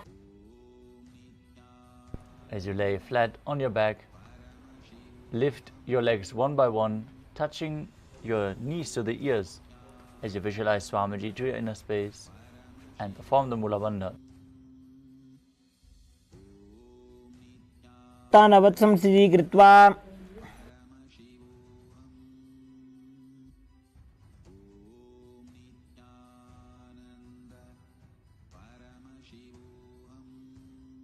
The next asana is Vrikasana.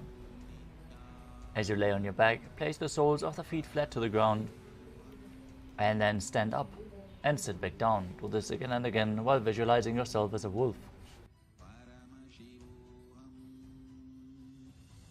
उत्तानशयनं कृत्वा पादतलाभ्यां भूमिं धृत्वा. The next asana is Luthasana. As you lay on your back, quickly throw your legs up above your head and completely roll over. Repeat it again and again as you finish in a prone position, visualizing Swamiji in your inner space.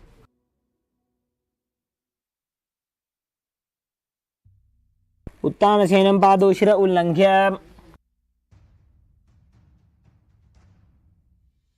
As you lay down flat on your belly, keep your hands at the shoulder level and contract your lips, make the sound of a flute, whistling while inhaling in Salathasana Pranayama.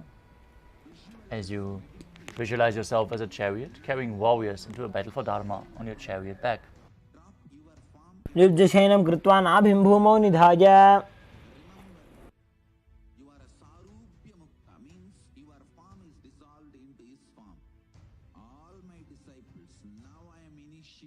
Next up is Dehalyullankanasana. Now place your palms flat on the ground and push your body up into a plank position. Then jump your feet forward and back between your arms and feel yourself transcend body and mind. तद्वयं बद्ध्वा तन्मध्यचरणद्वयम् उड्डानैव बहिरानीय. Next up is Jatyasana. Now, from a standing position, bend forward and place your hands on the mat as you walk back and forth, visualizing yourself as a wise 60-year-old elephant. सजात्यासनं वक्ष्ये वायुपाणाय केवलम्.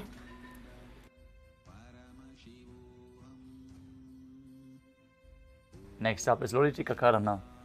Now stand with your knees bent, feet pointing outwards, and bend your elbows. Keep your hands at the chest level. Swiftly move the arms across the body and then bring them back to the center. Tilt your head back, open up your chest towards the sky, and move your head in all directions.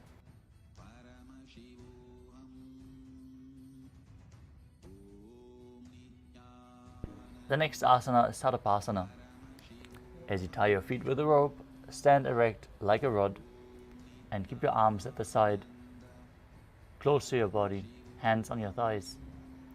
Visualize that your Kundalini Devi is raising, curling around and up your body as you breathe through your nose in Sahadra Kumbhaka and perform the Mula Bandha, internally chanting the Mahavakya, Om Nithyananda Paramashivoham. अथ सर्पासनं वक्ष्ये वायुपाणाय केवलम्.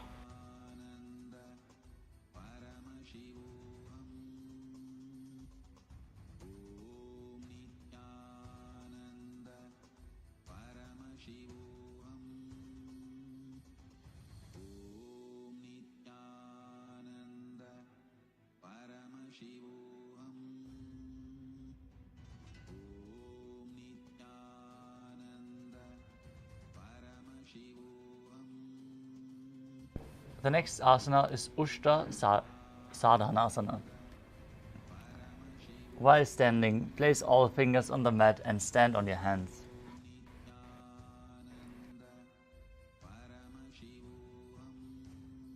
Hold your toes from the front as you begin to move around on the mat, visualizing yourself as a camel, performing the Mula Bandha. मुष्टिकनिष्ठिका प्रदेशेन भूमौ निधाय. Next up is Ashvasana. From the same position, hold on to the feet from the outside as you walk around, visualizing yourself as a horse. मुष्टिकनिष्ठिका प्रदेशेन भूमौ निधाय. Next up is Kapota Nitakasana. Stand straight with the feet together, interlace your hands behind your back in Padusha Mudra and pull your arms down towards the calves as you open up your chest widely. Visualize yourself as a soaring bird, diving headfirst in rapid speed. Perform the Mula Bandha as you do so.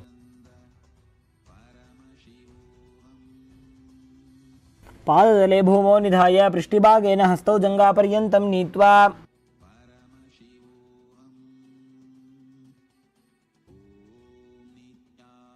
Next up is Tala Pushpa Buddham Karana.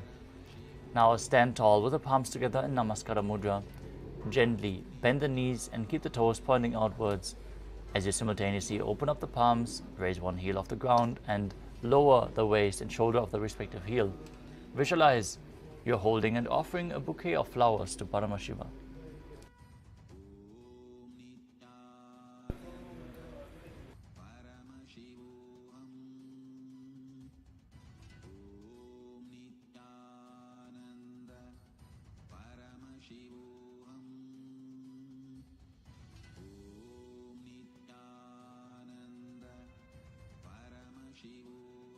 The next asana is Khadgasana.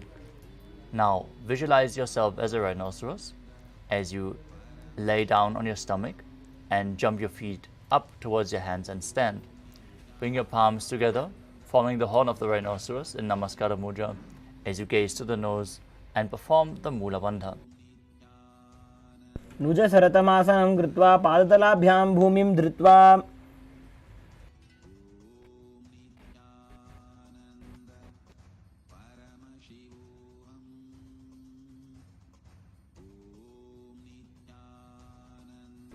Away or as low as you can to the ground.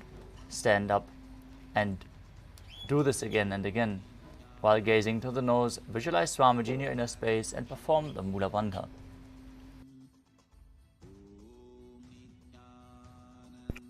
पुनः पुनः उत्थातव्यम् इति उत्थारोत्थानं भवति.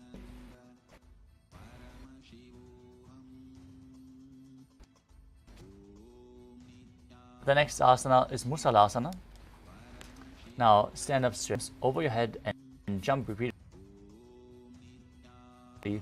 as you visualize yourself in ace.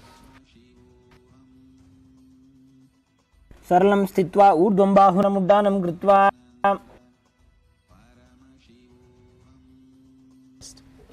Down with the other leg. Stand back up. Alternate on both sides as you gaze to the nose and visualize Swamiji in your inner space. एकैकं पादतलं कुक्षौ निधाय तिष्ठेत् उत्शीर्षकं भवति. Parshva Janu Karana. Now stand and keep one leg slightly bent with the toes pointing to the side.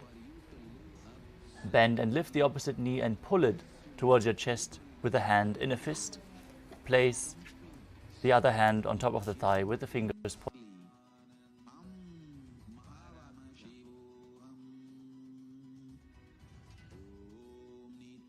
The next asana is Tandavasana. As you visualize yourself fiercely dancing as Lord Shiva, stand on one leg, the opposite leg extended forward, and lower your body down to the mat and stand back up. You can hold weights if you want to intensify this asana. एकेन पादेन स्थातव्यं ताण्डवासनं भवति. The next asana is Brahmanasana. Now place the left foot on the opposite thigh and stand erect on the mat like a rod with the hands by the sides, visualizing yourself being blessed by Lord Brahma.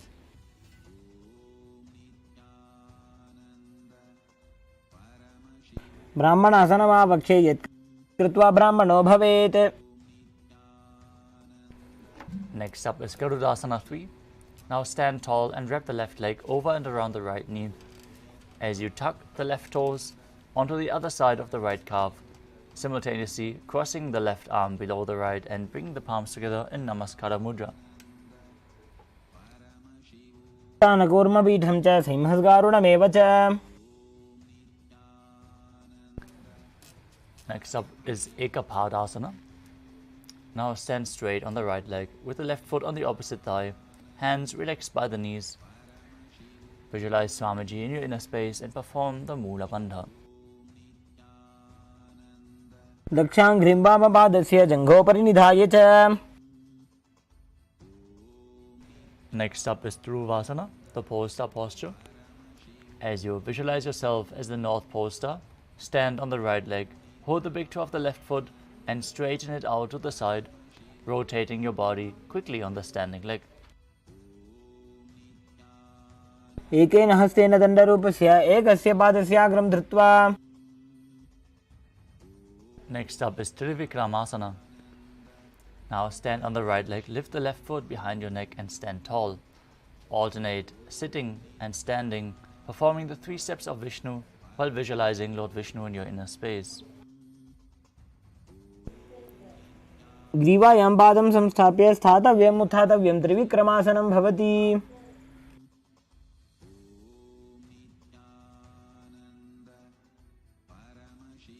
Now repeat the Parshvajanukarana on the other side.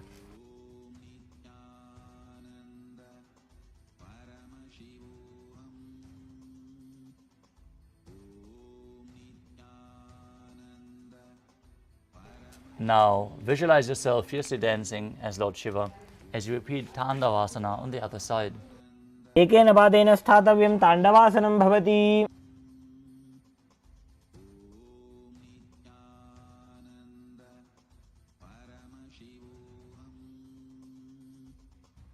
Now repeat Brahmanasana on the other side while visualizing yourself being blessed by Lord Brahma. ब्राह्मणासनमावक्षे यत् कृत्वा ब्राह्मणो भवेत्. Now repeat Garudasana 3 on the other side, intertwining arms and legs, hands in Namaskara Mudra, visualizing yourself as Lord Garuda. कूर्मपीठं च सिंहस्गारुडमेव च. Now repeat Ekapadasana on the other side, visualizing Swamiji in your inner space. दक्षाङ्घ्रिं वामपादस्य जङ्घोपरि निधाय च.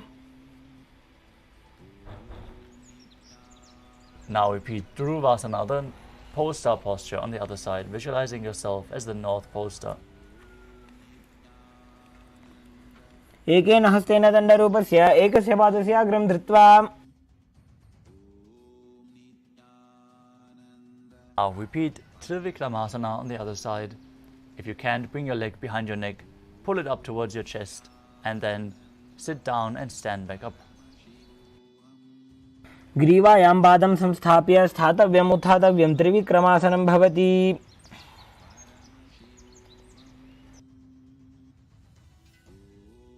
Next up is the Samanakakarana. Now stand with your feet close together, toes pointed slightly out. Keep both hands to the sides of your body. Feel the energy flowing through your body, awakened by the yoga practice.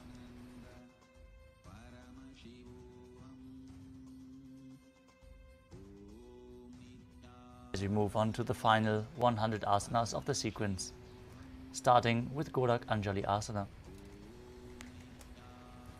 Now stand erect and bend forward. Bring both hands underneath the knees and make a finger lock in Parusha Mudra. Sit in a squatting position, let the finger lock touch your navel. As you visualize the great sage Goraknath, founder of the Natha Yoga Hindu Sampradaya. Perform the Jivachala Kumbhaka. Inhale deeply, hold the breath and move the prana forcefully throughout your body, up and down and through your limbs, along with your mind. as you perform the Mula Bandha. प्रथम ही उभौ होए बाहुरी नीचो पुनि होवे. Next up is Kanchi Asana. Now insert your hands between the thighs and calves. Wrap them around behind your butt, interlacing the fingers behind your back. Keep your chest up. Visualize Swamiji in your inner space and perform the Mula Bandha. ऊर्मध्यात् हस्तौ निवेश्य नितम्बं धृत्वा. Next up is Bhairu Asana. Now bring the feet together, sit in a squatting posture with the heels touching your perineum. Hold your hands at the back in Parasha Mudra as you gaze at the navel and visualize Bhagavan Kala, the Lord of Time.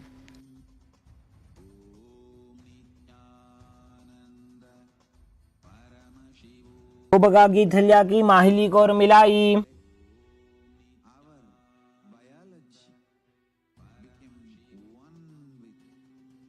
Next up is Varahasana.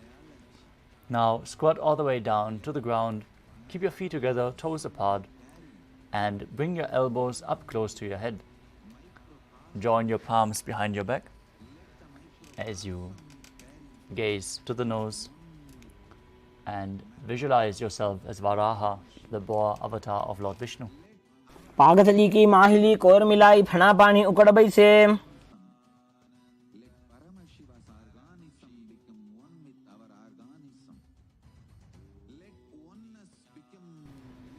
The next asana is Pripitasana. As you hold on to the big toes in Prana Mudra, raise your hips to the same level as your shoulders.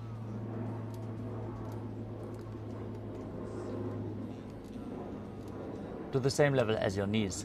Now, visualize Swamiji in your inner space and perform the Jivachala Kumbhaka, forcefully moving the prana up and down within your system. पार्श्विन्द्वे सम्मील्य स्थित्वा नितम्बं जानुप्रदेश आनीय. The next asana is Bakasana. Now place your hands on the mat, fingers wide, shoulder width apart. As you place your knees onto the back of your arms and lean forward, balancing on your arms. As you visualize yourself as a crow, perform the Jivachala Kumbhaka. ताभ्याम अवनिम वैष्टभ्य. The next asana is Sushtanga Kapali Asana. Now kneel down, place your head on the ground with the palms spread for support as you raise your body onto your head and place your legs in Padmasana. Gaze to the nose, visualize Swamiji and perform the Mula Bandha. आसन को गुण कपाल आछो होई. Gently lower your body back down and come to a kneeling position. As you sit in between the heels, perineum to the ground with the toes touching behind your body. Gaze at the nose and visualize you are sitting in the secret seat with Paramashiva and Guru in Guptasana. जानोर्वोरन्तरे पादौ कृत्वा पादौ च गोपयेत्. Next up is Vrikshasana 2. This is going to be another inverted posture. So get the support of a wall, or if you have a partner by your side, they can aid you. Now place your hands on the ground, fingers wide. Lift your body up straight into a handstand as you visualize yourself as a tree with deep roots growing into the ground. This asana, when practiced, will purify all the 7 chakras. सप्तचक्रक्षालनाय vrikshasana विशेषकान्. Next up is Shibo Asana. From the handstand posture, join your hands and feet close together and gaze to your third eye as you visualize Tejas. Energy is flowing to your third eye, rejuvenating your body, bringing the divine radiance. दो पग जोड़ी माही Gulf मिलाए. Now place your hands flat on the ground, shoulder width apart as you enter a plank position and lower your body down to the mat. Then push your body back up and down again and again while visualizing yourself as a fish in Matsyasana 2. निब्जं शयनं कूर्परो पार्श्वभागायामूर्धकृत्य. The next asana is Sarapasana too. As you lay prone on your belly, keep your hands on the hips and lift and move your upper body from side to side. Visualize and move your body like a snake. निब्जं शयनं कृत्वा हस्तौ नितम्बं संस्थाप्य. The next asana is Niralambanasana. As you lay prone on the belly with the toes pointing back, keep your elbows on the ground in front and hold onto your face in Padma Mudra, the Lotus Mudra. As you feel self-supported and completely independent, breathing calmly through your nose in Sahaja Kumbhaka. कराभ्यां पङ्कजं कृत्वा तिष्ठेत् कूर्परयासुधीः.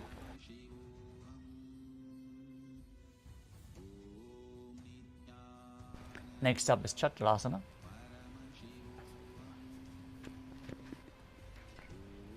Lie on your stomach, place your hands flat on the mat in front, straighten your arms and bend the knees. Bring your feet towards your upper back and lift up your head and chest as you visualize yourself as an umbrella protecting your Guru from the sun rays. अर्ध्यासनवस्थित्वा हस्ततलाभ्यां भूमिं वष्टभ्य. Next up is Vajrasana. As you sit on the knees with the tops of the feet flat on the mat, butt on the heels, stretch your arms out in front and place your arms and forehead on the mat in front. Gaze to the nose and visualize yourself as Vajra, the weapon of Indra, symbolizing your indestructibility. इदानीं गर्भिणीनां योगाभ्यासो यथा लघु. With your hands flat on the mat in front, push your hips up high, back into Gajasana. Then alternate striking the ground with your hands as you visualize yourself as powerful as a ram in Meshasana. गजासनसंस्थितो एकैकं बाहुं भूमौ ताडयेत्.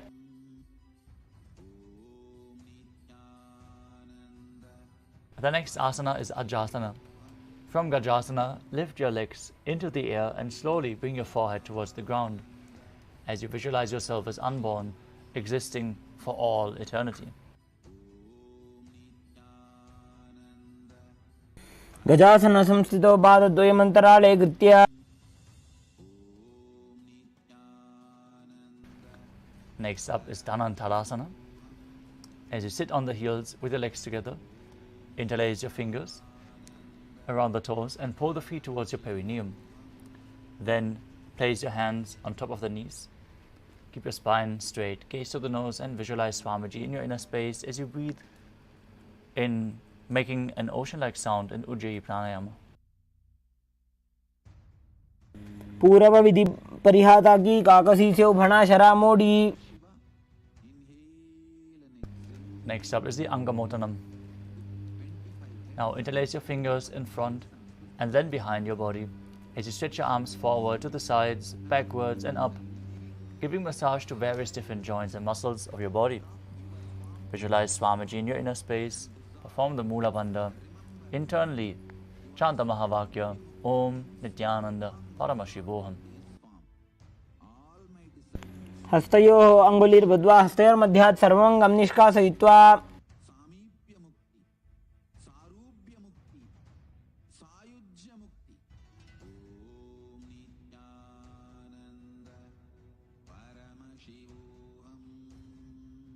Next up is Garudasana 4.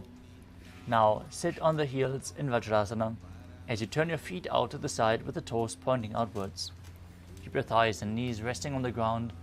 Keep your spine straight, hands on the knees as you visualize yourself as Lord Garuda flying Lord Vishnu and Lakshmi on his back. जङ्गोरुभ्यां दरां पीड्य स्थिरकायो द्विजानुना.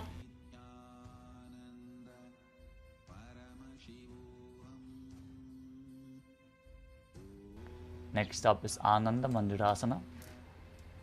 As you sit with your legs folded back, toes pointing backwards, knees wide, holding on to your ankles, gaze to your third eye and visualize yourself residing in the blissful space of a temple. अथ वक्षे वीरनाथ आनन्दमन्दिरासनम्. Next up is Mandukasana 2. As you sit with your knees wide, feet overlapping on top of your ankles, keep your hands under the knees and gaze to your nose. As you perform the Manduki Mudra with your tongue, pressing the tongue up against the palate of your mouth, visualizing yourself as a frog, performing Ujjana Bandha and Mula Bandha. पृष्ठं सम्पेड्य कुल्भाभ्यां जान्वङ्गे सबलयाकृतिः. Next up is Narasimhasana. As you keep your toes tucked on the mat with the heels up and joined together, place your perineum on top of the heels, your palms on the ground in front with the fingers spread wide, thumbs touching and the palms of your hand touching the toes. Now gaze to the nose and stick out your tongue as you exhale forcefully while visualizing Narasimha, the lion man avatar of Lord Vishnu. दो फणा पाणी होय वैसे AD Mailer उदानी वैसे. Next up is Vishrakasana.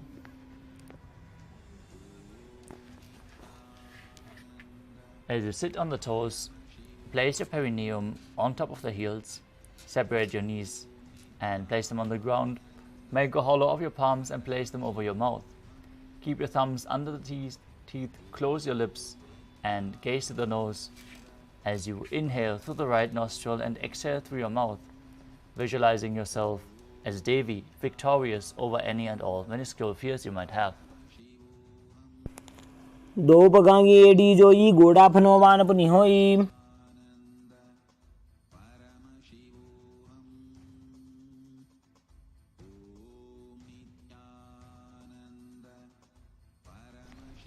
The next asana is Makadasana. As you keep the soles of the feet together, the top of the feet on the ground, sit on the heels and bend your elbows, bringing your fingers to the armpits. Imitate as if you were a monkey scratching yourself while visualizing yourself as a playful monkey. Gaze to your third eye as you perform the Mula Bandha and make an ocean-like sound with your mouth in Ujjayi Pranayama.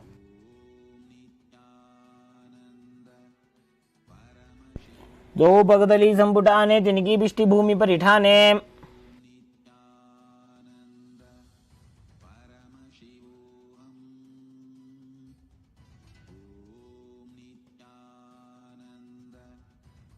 The next asana is Vajrasangarasana.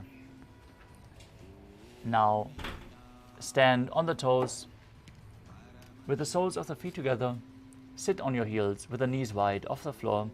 Hold your elbows behind your back and gaze to the tip of the nose as you embody diamond-like strength for you and your Sangha, your spiritual community.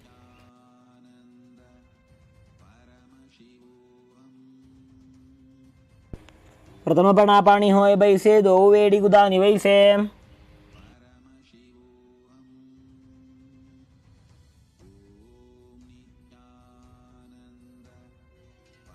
The next asana is Kanjanasana. As you keep the toes down, ankles crossed behind, sit on the heels. As you place your palms on the mat to the sides, gaze to the nose, and visualize perfect health beyond any and all physical or mental ailments while engaging Uddiyana Bandha and Mula Bandha. हञ्जनासनमावक्षे यत्कृत्वा सुस्थिरो भवेत्. The next asana is Kurmasana. With your toes flat, cross your feet and place your perineum onto the back of the heels. Then keep your knees wide on the floor, rest your hands on top of the knees as you gaze to the nose and visualize yourself as a turtle with a stable body and mind to live for centuries. उल्फौ च वृषणस्याधो विक्रमेण समाहितः. Next up is Yogasana. From the same position, gaze to the nose and visualize Swamiji in your inner space. गुदं नियम्य गुल्फाभ्यां व्युत्क्रमेण समाहितः।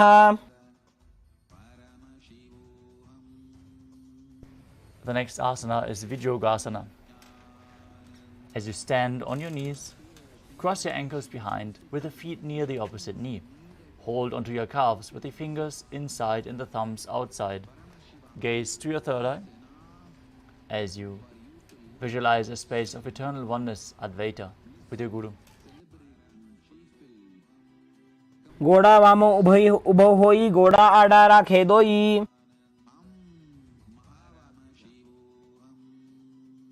Next up is Ushtrasana 2. In a kneeling position, bend backwards and hold your ankles with your hands. As you keep your arms straight, push your hips forward and tilt your head back, opening up your chest as you visualize yourself as a camel.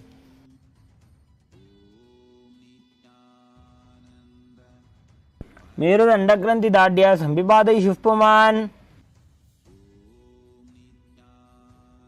Next up is Jatyasana 2.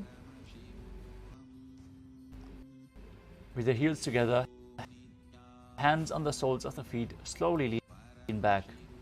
First, bring it, then the back of your head. Gaze at yourself as a lotus blooming. दो एड़ी संपुट करे, सोले मूलद्वारि तरिधरे।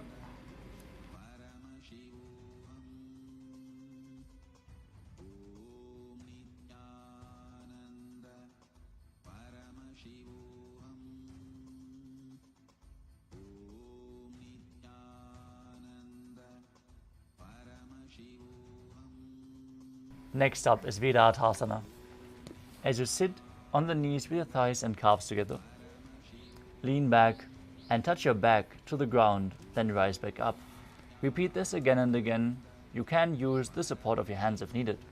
Gaze to the nose and visualize the healing and liberation of all causal, subtle forms of your body. जंगा पृष्ठभूमो निदाज्य जंगोदरयोः ऊरुनि संस्थाप्य।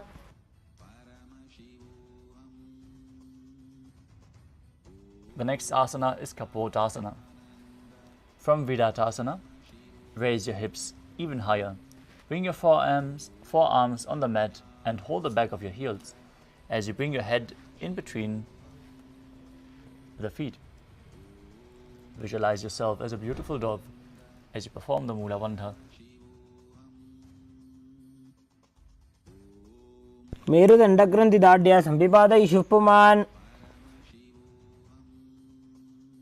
The next asana is Varasana.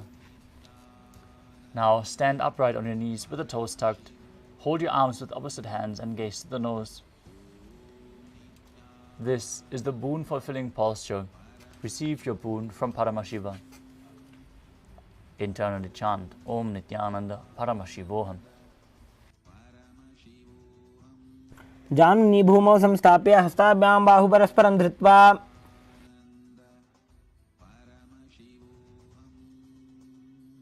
Next up is Varahasana 2. As you keep your knees together, toes tucked, lean forward and bring your elbows to the mat, hands holding your head. Rest your perineum on the heels, with the heels raised, as you visualize yourself as Varaha, the boar avatar of Lord Vishnu. सूर्यं चन्द्रं भेदनानि आसनानि निकथ्यते।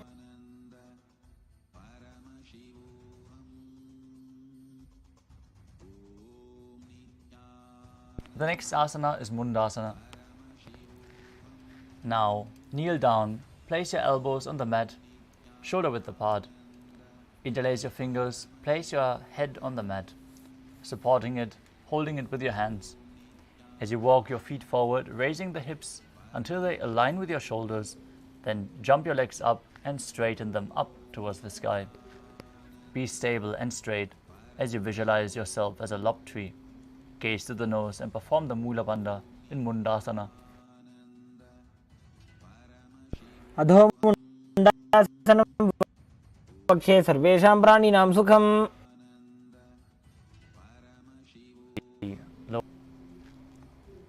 As you bring your head in between the knees, elbows outside of the knees, with the hands holding the head.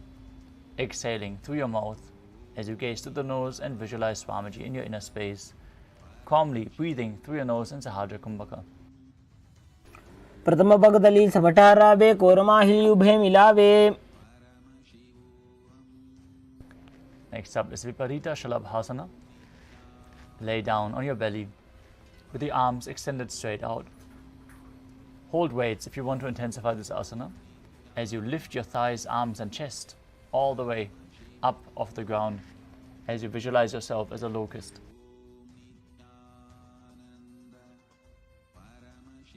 शलभासन भेदाश्च नटभेरुण्ड नामके. The next asana is Kapalasana. As you lay on your belly with the arms at the side, palms facing down, keep your forehead on the ground and keep your chest on the mat as you lift your legs up.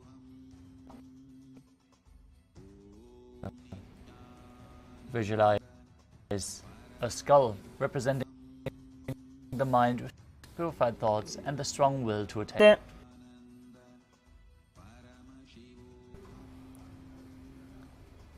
The next asana is Akasha Kapotasana.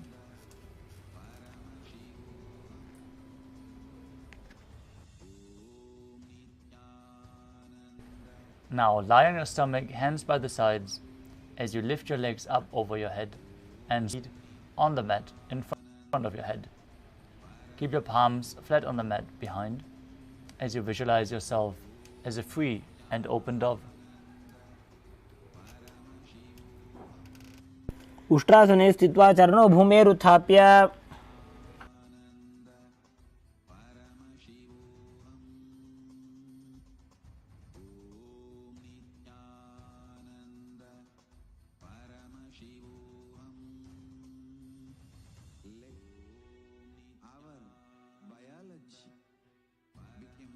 The next asana is Chatakasana.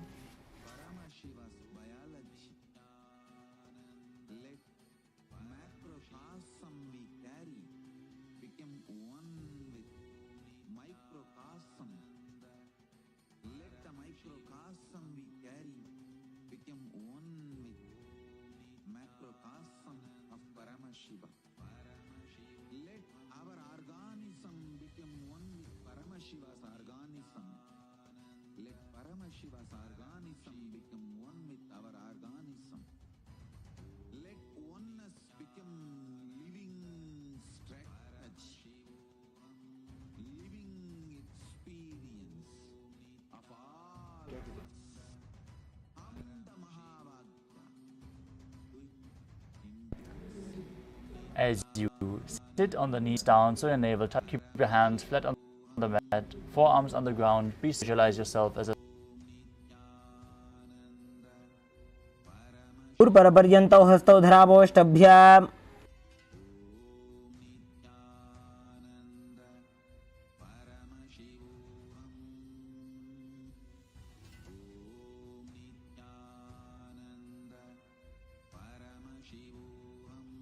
The next asana is Vrishchikasana 2.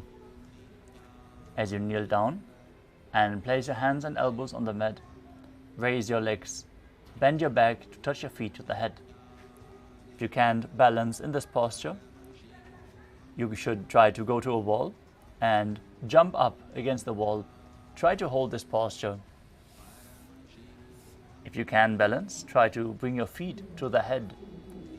Lift your chin and hold this posture as you gaze forward in Shambhavi Mudra, visualizing yourself as a scorpion with your legs as the stinger. Breathe calmly through your nose in Sahadra Kumbhaka as you perform the Mula Vanda and internally chant the Mahavakya Om Nithyananda Paramashivoham.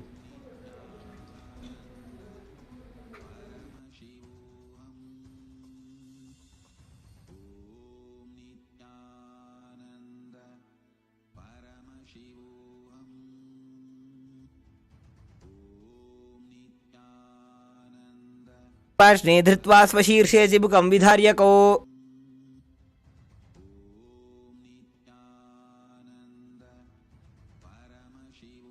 The next asana is Vrishasana.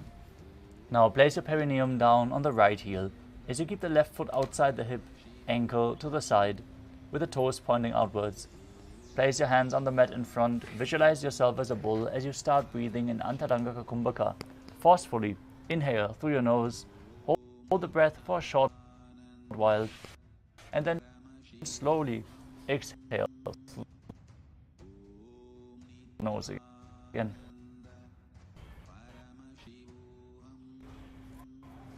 याम्यगुल्भे पादमूले वामभागे पदेतरम्. Next up is Lolasana. From a kneeling position, foot over top of the right as you balance above the mat, visualizing Swamiji in your inner space. लोलासनं सदा कुर्यात् वायुलोलापघातनात्. From Lolasana, bring your perineum straight on the other heel as you repeat Vrishasana on the other side, visualizing yourself as a bull. याम्यगुल्भे पादमूले वामभागे पदेतरम्. Next up is Bala Gunasana. Now place the toes of the left foot on the ground and sit on the heel. Give the right foot flat in front with the knee towards the chest, hands on the respective knees. Visualize Bala Gunahai, one of the 84 siddhas in your inner space. आसन को गुण जल विकार जाई. Next up is Grahasana. Now squat with the feet flat on the mat. Bring your elbows under the thighs and wrap the hands around the shins. Hold onto the ankles from the outside while visualizing yourself as the entire planet. पादतले भूमौ संस्थाप्य जानुमध्यकूर्परौ स्थाप्य. Now repeat Bala Gunasana. Sit on the other heel, hands on the knees, visualize Bala Gunahai. आसन को गुण जल विकार जाई. Next up is Utkatasana. Hold weights if you want to intensify this asana. Now squat on the toes with the heels up, knees off the mat, perineum on the heels, hands on the respective knees. Keep your spine straight. Visualize Swamiji in your inner space. युजास्पिजोऽसीयत ऊर्वजाततलद्वयोपरि. Next up is Vajrasangarasana. With the soles of the feet together behind as you keep your knees wide off the ground. Hold your elbows behind your back and face as well.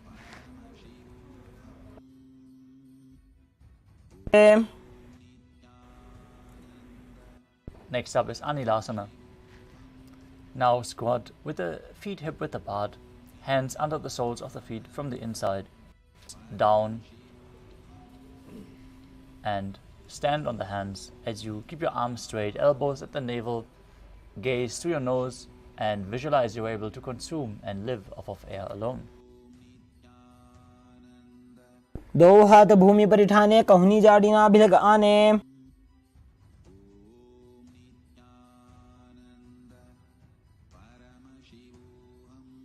The next asana is Padukasana. Now place the back of your hands on the mat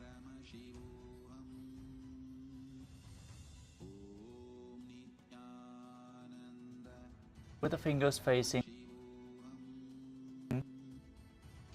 towards your body.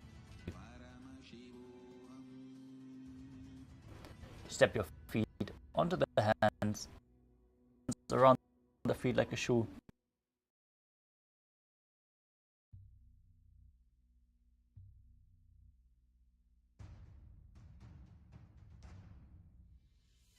Sit as Paramashiva.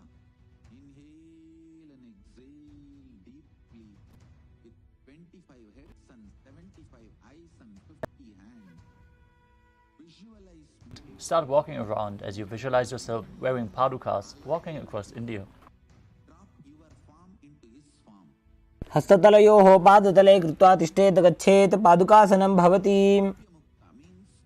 Next up is Kukutodanasana. Now place your palms on the mat, raise both feet upwards into the air and let them fall back down. Repeat this again and again as you visualize yourself as a rooster.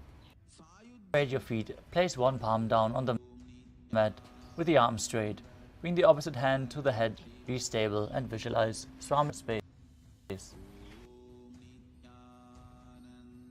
पक्षे महारासनमुत्तमम्.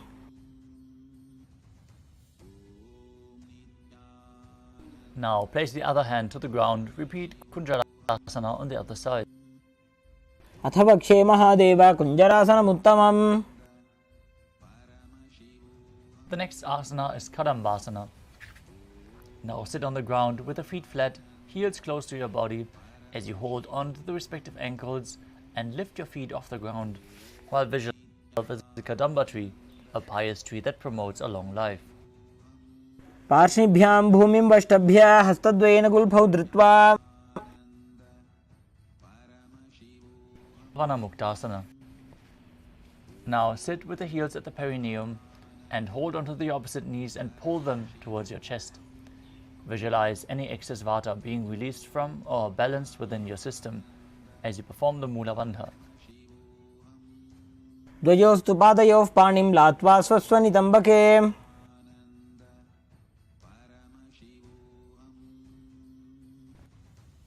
The next asana is Chakrasana. As you sit and lift one leg behind your head. If you can't, lift it up. The opposite leg extend. Place both and lift your entire body. Mat. Gaze to your third eye and visualize yourself as a powerful Sanatu. Now hold onto the big toes in Prana Mudra. As you keep one leg straight and the other one pulled, visualize yourself as a bow as you perform the Mula Bandha. पादाङ्गुष्ठौ तु पाणिभ्यां गृहीत्वा श्रवणावधि.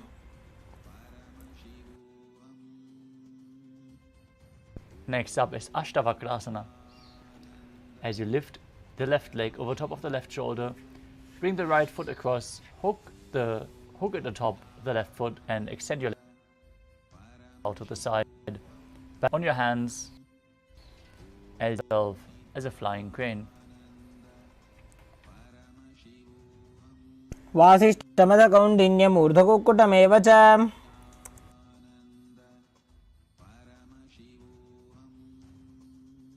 Next up is Pranasana.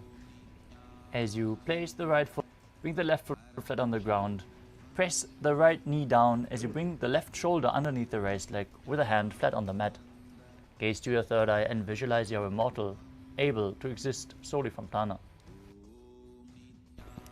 एतत् प्रभेदं वक्ष्यामि करोति यस्य चामरः.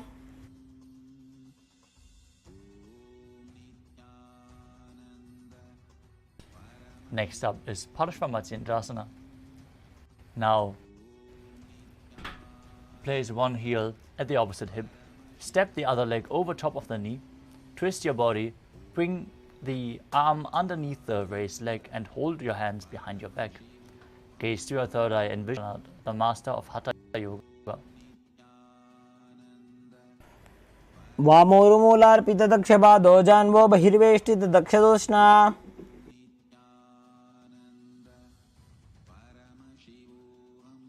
Next up is Chakorasana on the other side, behind your neck. Lift your body off the mat. As you keep the other leg extended, visualize yourself as a powerful source of energy. पूर्वतानं चतुष्पादपीठं वज्रासनं तथा. Next up is Sanurasana 2 on the other side. Hold on to the big toes of the respective feet. Pull one foot towards your ear and keep the other leg extended. Visualize yourself as a bow as you perform the Mula Bandha.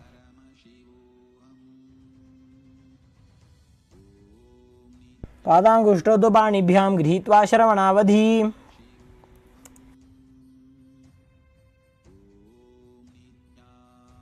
Next up is Ashtavakrasana on the other side. Now bring the other foot over top of the shoulder, hook the opposite leg atop, and extend the legs to the side as you balance mid-air, visualizing yourself as a flying crane. वासिष्ठमथ कौण्डिन्यमूर्धकुक्कुटमेव च. Now repeat Pranasana on the other side, over top of the opposite leg, knee down to the ground, shoulder underneath the raised leg, visualizing yourself as immortal and able to exist from prana. एतत् प्रभेदं वक्ष्यामि करोति यस्य चामरः. Now repeat Parashvamatsindrasana on the other side. One heel at the other foot over top, knee raised, hands interlocked behind your back, visualizing Sage Matsyendranath as you gaze to your third eye. वामोरुमूलार्पितदक्षपादो जान्वो बहिर्वेष्टितदक्षदोष्णा. The next asana is Ardha Paschimottanasana. As you keep one leg straight, press your perineum with the other heel, lean down and hold onto the front foot with both hands. As you perform the Mula Bandha, visualize Swamiji and perform the Jiva Chala Kumbhaka, moving the retained prana up and down within your system. एकं पादं प्रसार्य एकं पादस्य पार्श्वना Seoni सम्पीड्य. Next up is Kraunchasana. Now place your left ankle outside of the hip and hold the sole of the right foot as you lift the leg up towards your forehead, keeping the knees straight. Gaze to your nose and visualize yourself as a crane as you perform the Mula Bandha. वासिष्ठमथ कौण्डिन्यमूर्धकुक्कुटमेव च.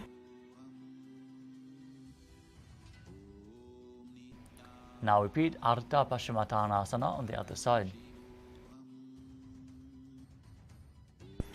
एकं पादं प्रसार्य एकं पादस्य पार्श्वना Seoni सम्पीड्य. Now bring the other foot outside of the hip as you repeat Kraunchasana on the other side. वासिष्ठमथ कौण्डिन्यमूर्धकुक्कुटमेव च.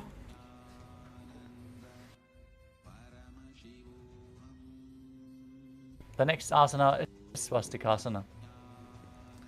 Now sit with the soles between the thighs and calves. Keep your spine straight. Rest your palms on top of the knees as you gaze to the nose and embody peace, well-being, good fortune and prosperity. Visualize a swastika. Perform the Mula Bandha. जानुर्वोरन्तरे सम्यक् कृत्वा पादतले उभे. For top of the Kesam, Jalandhara Bandha and Mula Bandha as you visualize the great sage Goraknath, founder of the Natha Yoga Hindu Sampradaya in Gorakshasana. जानुर्वोरन्तरे पादौ उत्तानो व्यक्तसंस्थितौ. Next up is Bhagasana too. As you bring the left heel to the perineum and the right foot on top of the left thigh, visualize Swamiji and meditate on Arihanta, the enlightened one. As you gaze to your third eye, perform the Mula Bandha and then enter Shanmukhi Mudra. Exhale fully as you close your eyes with the index fingers, nose with the middle fingers, mouth with ring and little fingers, and your ears with the thumbs. वामपार्श्वमुदं संस्थाप्य.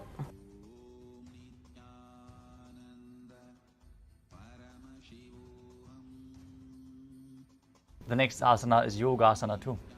As you place your feet on top of the opposite knees, place your hands on the ground beside you with the palms facing up. Keep your spine straight, gaze to the nose and visualize Swamiji in your inner space as you roll up your tongue and stick it out, keeping your mouth in the shape of the beak of a crow, inhaling through the rolled up tongue in Kaka Chanchu Kumbhaka. Exhale through your nose.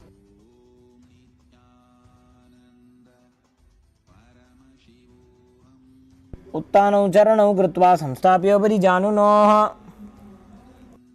Next up is Urdhva Kukutasana. Now rotate your hands, place your palms on the ground and raise your body off the mat. As you visualize yourself as a rooster, perform the Mula Bandha and keep breathing in Kakachantra Kumbhaka. वासिष्ठमथ कौण्डिन्यमूर्धकुक्कुटमेव च.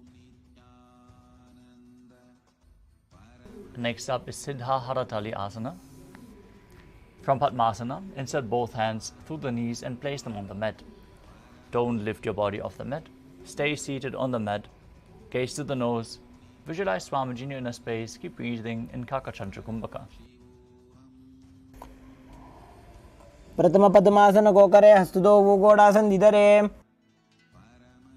Now from Siddha Haratali Asana, push your hands into the mat, raise your body up in Hamsasana, gazing to the nose and visualizing yourself as an elegant swan.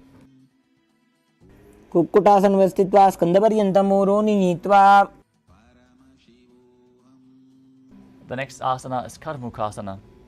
From Padmasana, place your hands between the thighs and calves and lean forward as you push your hands behind your back. Place your forehead on the mat and hold your hands in Parashu Mudra as you visualize yourself as Pinaka, Lord Shiva's bow.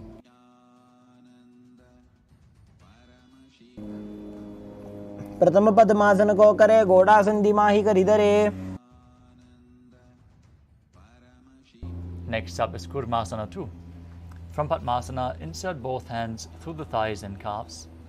Bend your elbows and hold onto the respective shoulders with your hands. As you visualize yourself as a turtle, having a stable body and mind to live for hundreds of years. By जंग पर दक्षिण बावा दाई जंग पर by ल्यावा. From the same position, bring your chin down to the chest, perform Jalandhara Bandha and Mula Bandha. Gaze to the nose and rejoice, knowing you're in Shiva's secret knot posture in Granthi Bedasana. अथ वक्षे नीलकण्ठ ग्रन्थिभेदासनं शुभम्.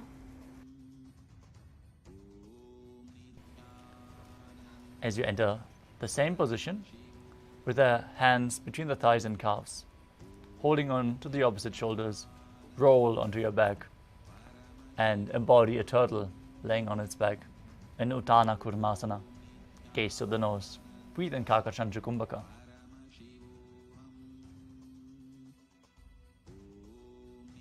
कुक्कुटासनबन्धस्थं कराभ्यां धृतगन्धरम्.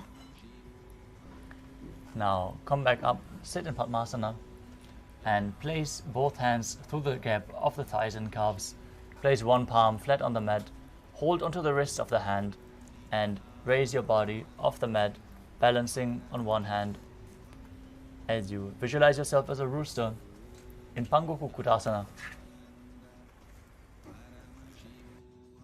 कुक्कुटासने स्थित्वा एकेन हस्तेन अन्यस्य निबन्धं धृत्वा. Now place the other hand on the mat, hold onto the wrist, lift your body up, repeat Pangu Kukkutasana on the other side.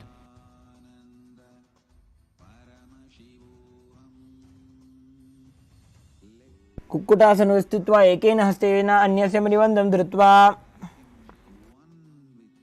Next up is Kridrasana. From Padmasana, place your elbows on the toes, interlace your fingers in Parashu Mudra and rest your chin on the knuckles with the thumbs pressed against your throat. Visualize you have gone beyond all greed and covetous as you breathe in Kakachantra Kumbhaka and perform the Mula Bandha. जानोर्भोरन्तरे पादौ उत्तानो व्यक्तसंस्थितौ. Next up is Padmasana 3. Now maintain Padmasana and hold one hand over the other with the palms facing upwards. Gaze to the nose and visualize Swamiji as you engage all three bandhas. उत्तानौ चरणौ विधाय विधिवत् शक्तिस्थितौ योगिरात्. Next up is Padmasana 4. Now place your hands on the knees. Engage the Mula Bandha. Gaze to the nose in Shambhavi Mudra, eyes open wide, without focusing any external objects. Unblinking, visualize Paramashiva in your inner space. Internally chant the Mahavakya, Om Nithyananda Paramashivoham. एतत् पद्मासनं कुर्यात् प्राणवायु प्रसिद्धये. Next up is Karmukhasana 2. Keep the left hand on the knee and hook the right hand, index and middle finger around the big toe. Pull the elbow back as if you're pulling a bowstring. Move the big toe round and round while visualizing yourself as Pinaka, Lord Shiva's bow, Repeat the movement on the other side in Karmukasana too. अथान्यासनमावक्षे योगपूरकरक्षणात्. Next up is Karmukasana 3. Now cross your hands behind your back and hold onto the big toes of the feet in Prana Mudra. Gaze to the nose. Engage all three bandhas as you visualize yourself as Lord Shiva's bow in Karmukasana 3.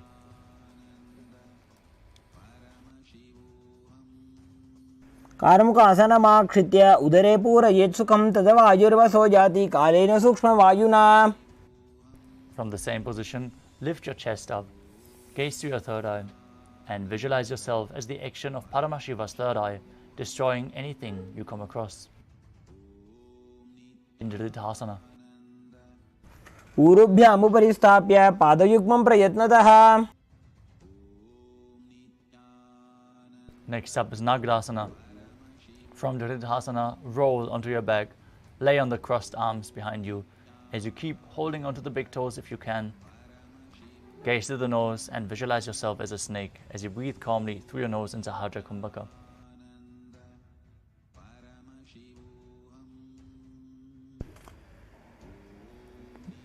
प्रथम पद्मासन कोटाने दो हाथ पाछाने आने. Now free your legs and your arms. Pull your knees to the chest.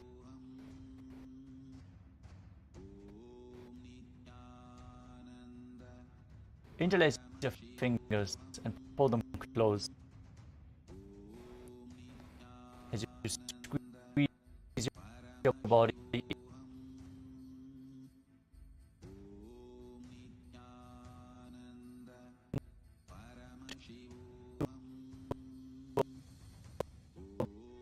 ball in Kandukasana.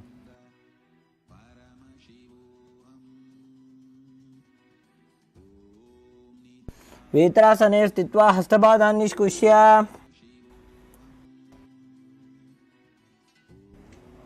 प्रथमे सूधो San करावे घोड़ा उभा राशि मिलावे.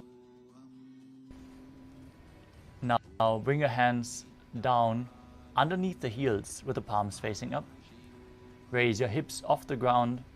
Perform Jalandhara Bandha and Mula Bandha as you breathe in Mocha Kumbhaka, keeping the Jalandhara Bandha engaged as you exhale. As you visualize yourself as a in Marakata Pita. उत्तानशयनं भक्तयोः स्थापयेत्. Next up is Uttana Shikhi Pitakasana. Keep breathing in Mudra Kumbhaka as you bring your hands to the hips and push your hips up with your elbows buried, legs straight, toes pointing, in a space. If performed before having any meal will bring immense strength to your legs. जङ्घोरुबलहीनश्चेत् उत्तानशिखि बीटकम्.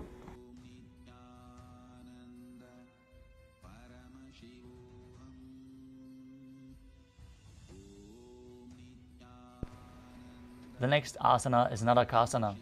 As you lie supine, raise your hips and legs up. Bring your arms flat to the mat. Balance with your legs straight. Visualize yourself blissfully traversing Naraka Loka unscathed as Bandha and Mula Bandha.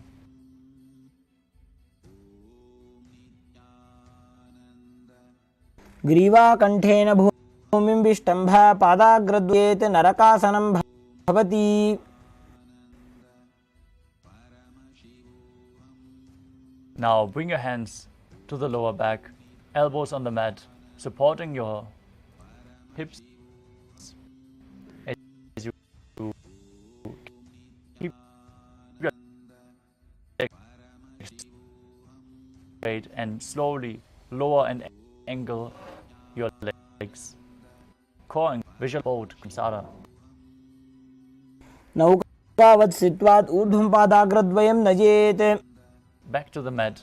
Keep your legs be straight as a flagpole as you visualize yourself as the Kailasa flag, respected across all nations in Dvajasana. तिर्यन्नौकावते ग्रीवापृष्ठगोर्परैः भूमिं वष्टभ्य.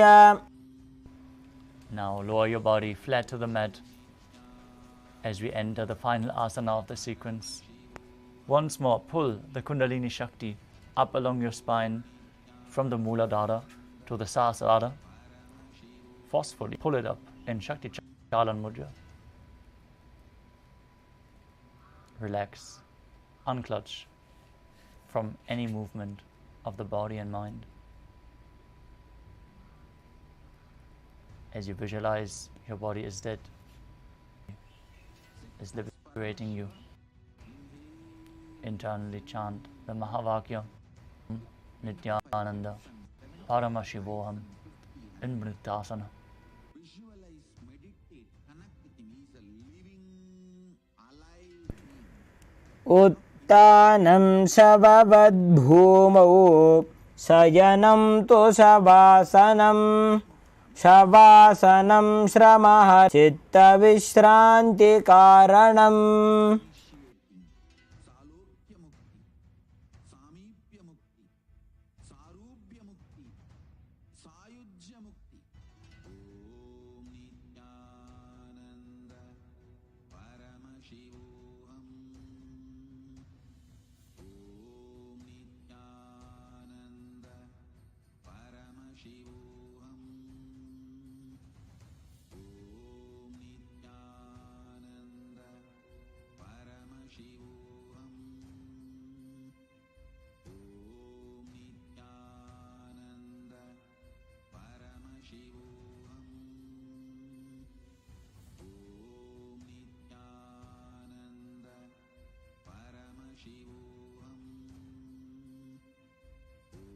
ओम नित्यानंद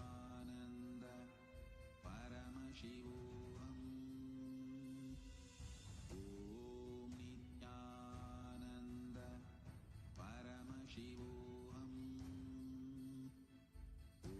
ओम Nityanand परमशिवोहम.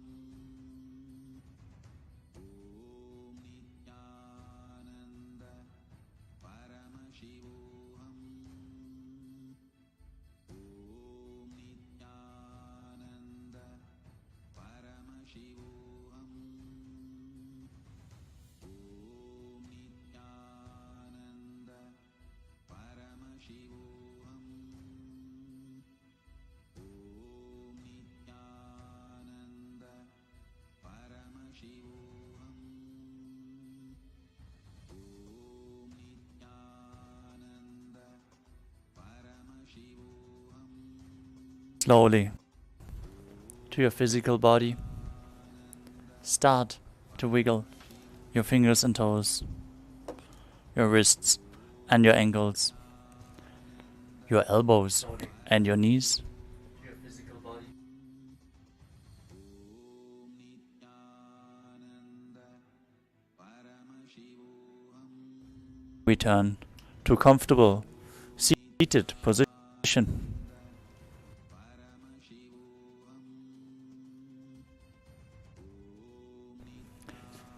Congratulations for completing the Dvitiya Vinyasa Krama, all 308 asanas. With this, we are going to conclude today's Nithyananda Yoga session, but we are going to straight move on for manifestation. So stay, manifest the powers of Paramashiva now with Awaken Kundalini Shakti from the yoga practice. Let the energy set by manifesting the powers of Paramashiva. So sit straight with your head, neck and spine, hands in Namaskara Mudra and close your eyes, take a deep breath. Visualize Swamiji in your inner space as we chant the Purna Mantra. ॐ पूर्णमदः पूर्णमिदं पूर्णात् पूर्णमुदच्यते पूर्णस्य पूर्णमादाय पूर्णमेवावशिष्यते. ॐ शान्ति शान्ति शान्तिः. हरिः ॐ तत्सत्. सर्वं भगवत् श्री नित्यानंद परमशिव पादुकार्पणमस्तु. ॐ Nithyananda Thank Paramashivoham. Om Nithyananda Paramashivoham. Om Nithyananda Paramashivoham. Om Nithyananda Paramashivoham. Om Nithyananda Paramashivoham. Om Nithyananda Paramashivoham. Om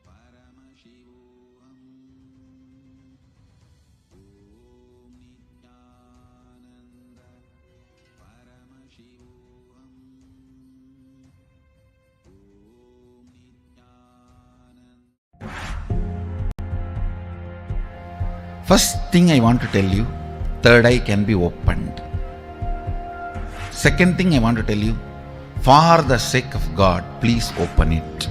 Third thing I want to tell you, do not believe the fellows who say it cannot be opened or it should not be opened. Third eye has a capacity to make anything you want as reality. Taste the first breakthrough, conscious breakthrough guaranteed. It is all about opening your third eye, giving you first conscious breakthrough. Any human being can go through these initiations and have this superconscious breakthrough, manifest these possibilities and powers. It is possible for all of you. If these words reach your ears, I am talking to you and it is for you. I welcome, O humanity,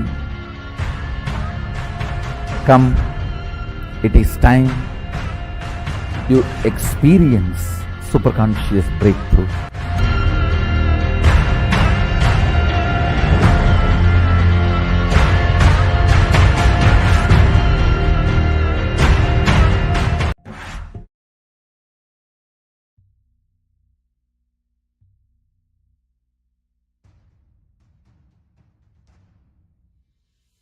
Sit as Paramashiva. Inhale and exhale deeply with 25 heads and 75 eyes and 50 hands. Visualize, meditate, connect with him. He is a living, alive being. Drop your form into his form and dissolve. Remember, you are a Sarupya Mukta, means your form is dissolved into his form. All my disciples, now I am initiating Salokya Mukti, Samipya Mukti, Sarupya Mukti, Sayujya Mukti. Om Nithyananda Paramashivoham. Om Nithyananda Paramashivoham. Om Nithyananda Paramashivoham. Om Nithyananda Paramashivoham.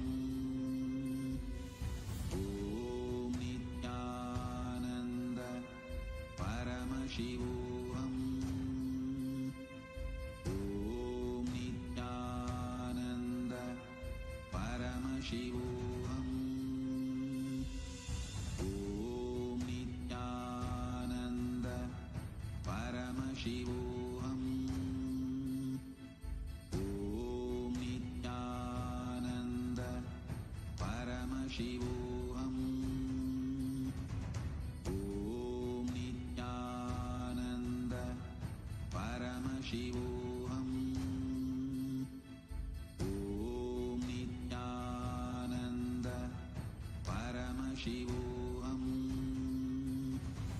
Om Nithyananda Paramashivoham.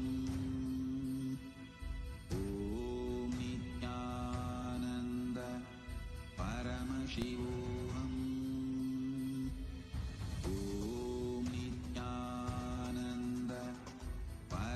Paramashivoham. Om Nithyananda Paramashivoham. Om Nithyananda Paramashivoham. Om Nithyananda Paramashivoham. Om Nithyananda Paramashivoham. Om Nithyananda Paramashivoham. Om Nithyananda Paramashivoham. Om Nithyananda Paramashivoham.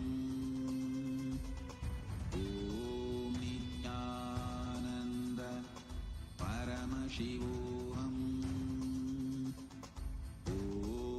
Nithyananda Paramashivoham. Om Nithyananda Paramashivoham. Om Nithyananda Paramashivoham.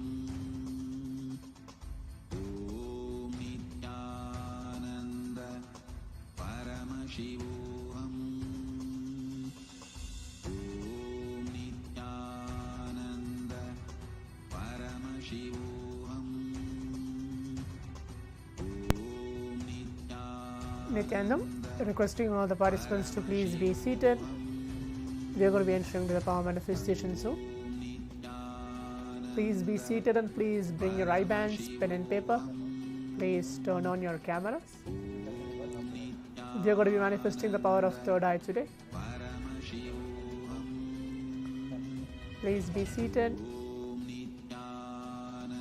Right after the performance of the Ditya Vinyasa Krama, the 308 asana sequence directly blessed by the Supreme Pontiff of Hinduism. It's good for all of us. Now to enter to the power manifestation, directly manifesting the powers of Paramashivam. Today we are going to move on to a level ahead, manifesting third eye. Please be seated. Do not close your eyes. Keep your eye bands, pen and paper ready.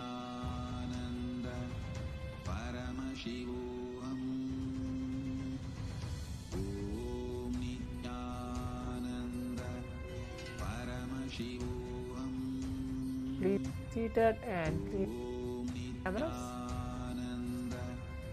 As just by manifesting these powers, we are getting closer to Paramashiva, living and being in the space of oneness.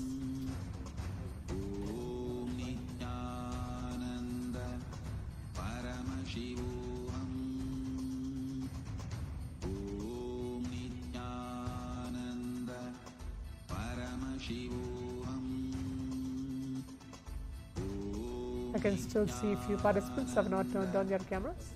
Nitya Bhakta, Vittal Navi, please turn on your cameras. Please be seated. Be in the space of oneness, receiving the Supreme Pontiff of Hinduism in this power manifestation session.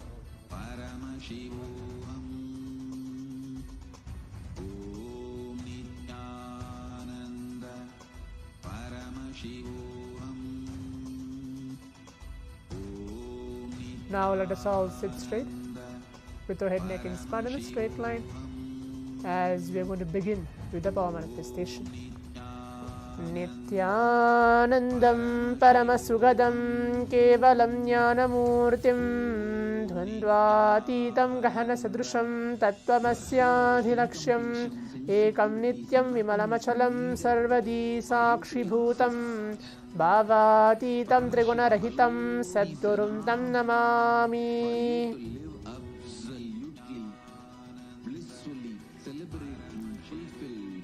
Nithyanandam, I welcome all the Paramashivoham participants here who are being seated with us across many different Zooms and watching us live for this power manifestation, exciting power manifestation session For the next intense 21 minutes, we're going to be manifesting the power of third eye today. We're going to be looking at the power of third eye, reading shapes today. Yesterday we were doing multiple colors with different clues. In today's power manifestation, we're going to be watching and manifesting, reading shapes, blindfolded shapes in today's power manifestation.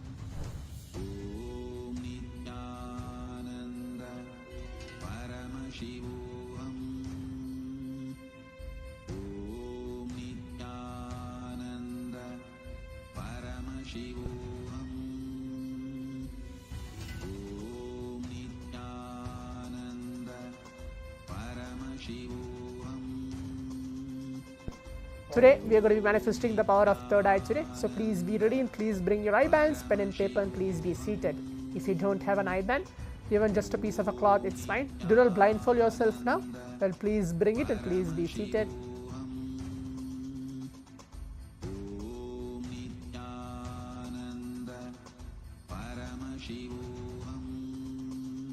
As every day, as I was mentioning in the power manifestation across this Paramashivoham sessions, where all the powers are directly revealed from the Shastra Pramana, Vedas and Agamas, Bhagavan Paramashivam himself telling that these power manifestations are real.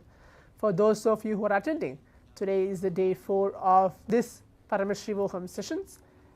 Every single day, every single participants over here being seated are receiving the daily Bhavasmaya darshans from Lingodhva Murti, Sadashiva Murti, and today is going to be many more different Bhavasmaya darshans where all the participants are going to receive and get their boons blessed and granted. By all this, you will manifest more and more powers of Paramashiva being in the space of oneness. These Shastra Pramana are mentioned to all the participants here and all of the viewers who are watching us live to inform that these power manifestations are real, and it has not just been a science who has been taught or revealed by Swamiji, but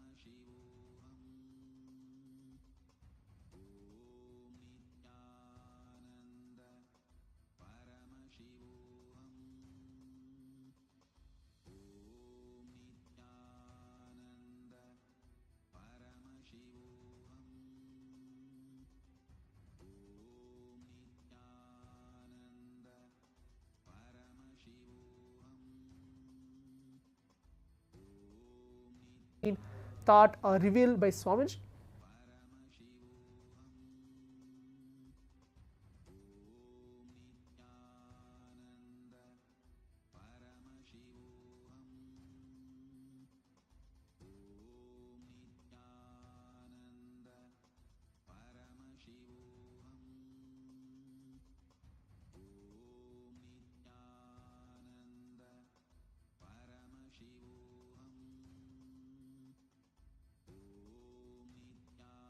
Through the power of the third eye, one directly sees the ultimate goal, Lakshyam, by having vision beyond the sight that reveals any object or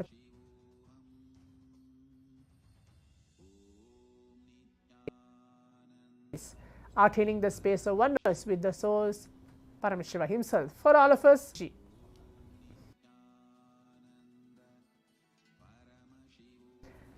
as mentioned earlier, today we will be manifesting reading. So, in session we were having different clues for the power manifestation, seeing colors, but today I am going to take requesting all the participants eye bands and please be ready.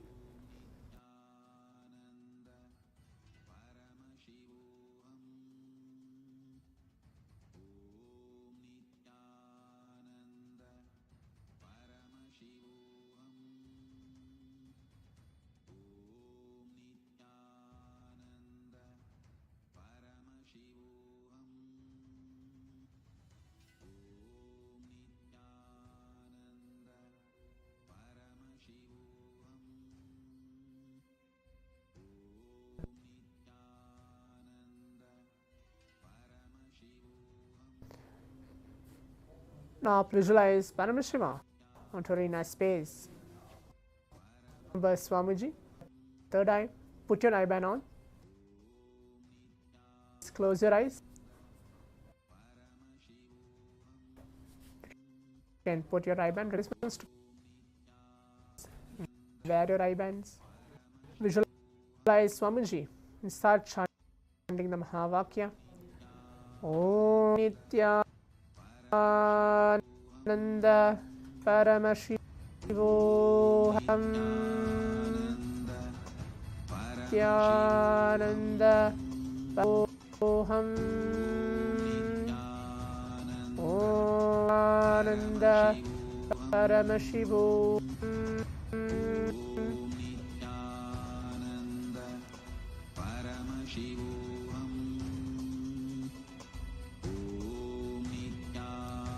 Remember Swamiji on your inner space. We're going to manifest this round 3 minutes. Please keep your eyes closed.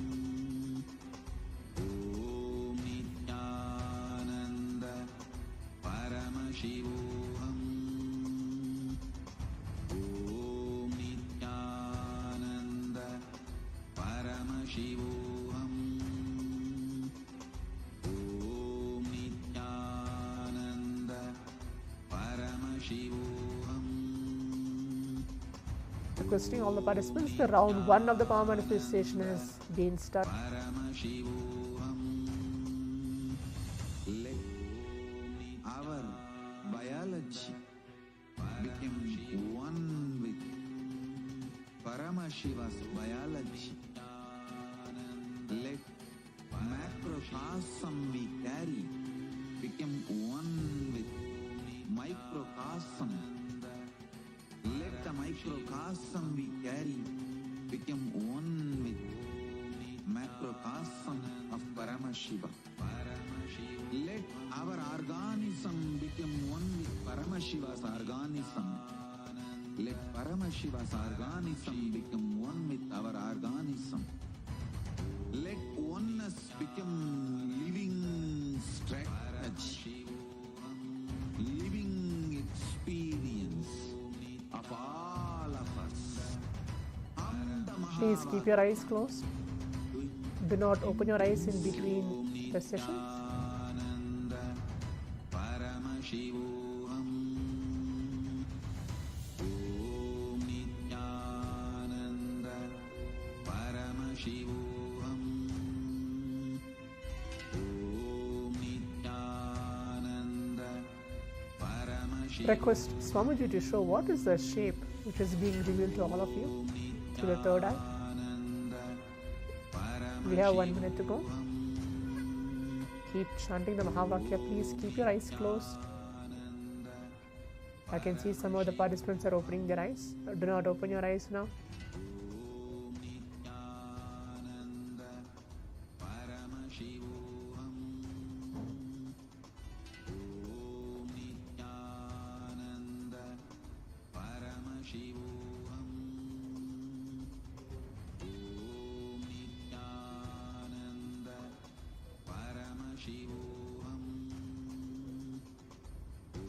Please close your eyes. Chinli, please close your eyes.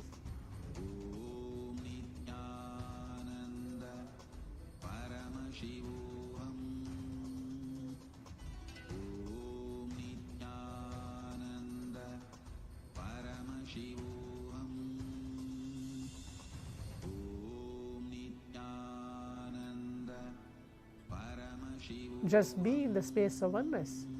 This is the only time.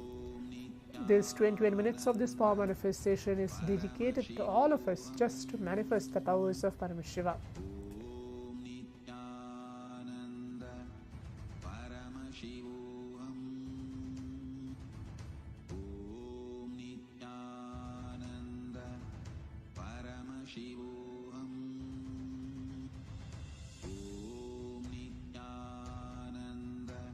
Now requesting all the participants. The next step, we are moving on to the next step. Please relax and you can remove your eye bands. Open your eyes. Please open your eyes and now let's take a few minutes to type out your answers on the Zoom chat. Telling what is the shape which is revealed to all of you for this round 1 of the power manifestation. You can please open your eyes. Yes. Please type out what is the shape which was revealed to you for this round 1 of the power manifestation. What shape was revealed to you through your third eye?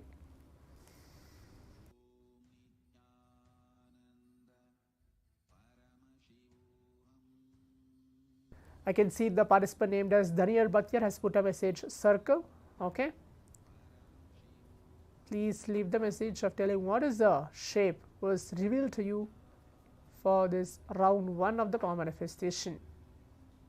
Let's give few seconds for that before we move on to the next step of actually seeing what is the shape was shown to us as we are blindfolded in the round 1 of the power manifestation.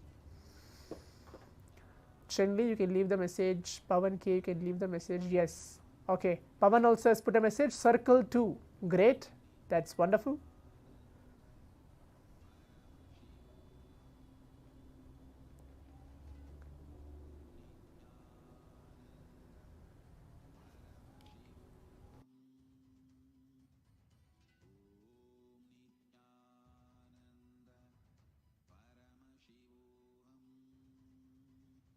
Requesting all participants to please leave the message.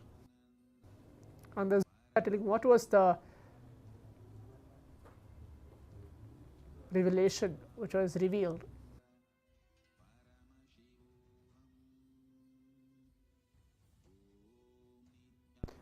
Okay. Daniel Bhatir put a message. I have trouble with closing my eyes. Okay. You don't know why it is happening. It's a problem.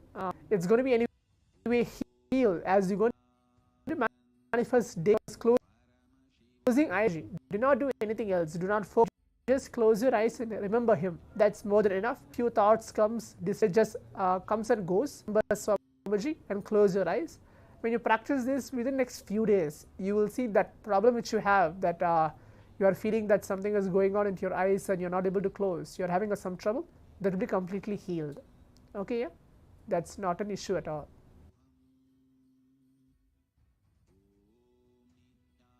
Now, as all the participants can see, the picture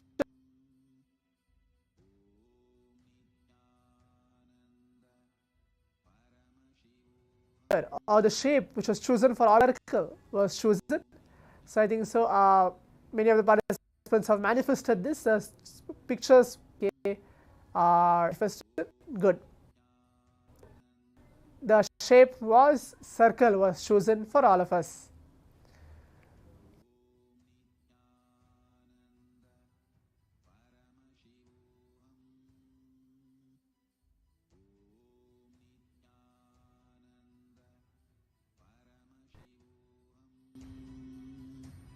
Guys, now we are moving on to the next round of the power manifestation. Please put on your. Please close your eyes. We are moving on. It's going to be again shape. Please close your eyes. Daniel Bhatir, you can try what I said now for the round station. Just remember Swami.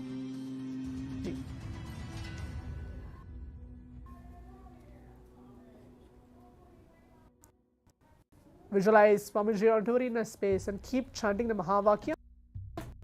As this round is going to be again shape. Sit as Paramashiva. Inhale and exhale deeply with 25 heads and 75 eyes and 50 hands. Visualize, meditate, connect with him. He is a living, alive being.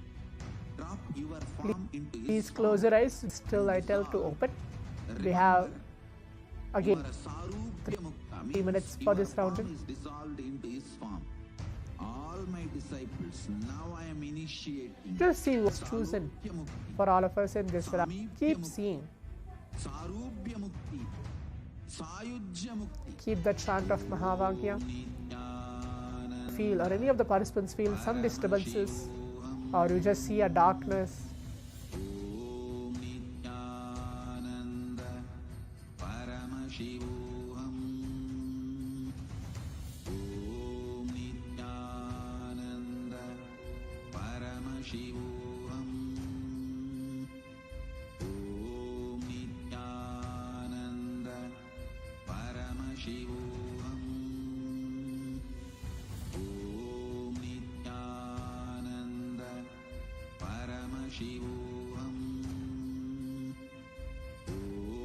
With something clearly. Paramashivoham. Om Nithyananda Paramashivoham. Om Nithyananda Paramashivoham. Om Nithyananda Paramashivoham. Om Nithyananda Paramashivoham. Om Nithyananda Paramashivoham. Om Nithyananda Paramashivoham. Please continue to close your eyes. Paramashivoham. Om Nithyananda Paramashivoham. Om Nithyananda Paramashivoham. Now requesting all the participants, please we are moving on to the next step. Please take a few minutes now. You can remove your eye bands, open your eyes. Please take off your eye bands.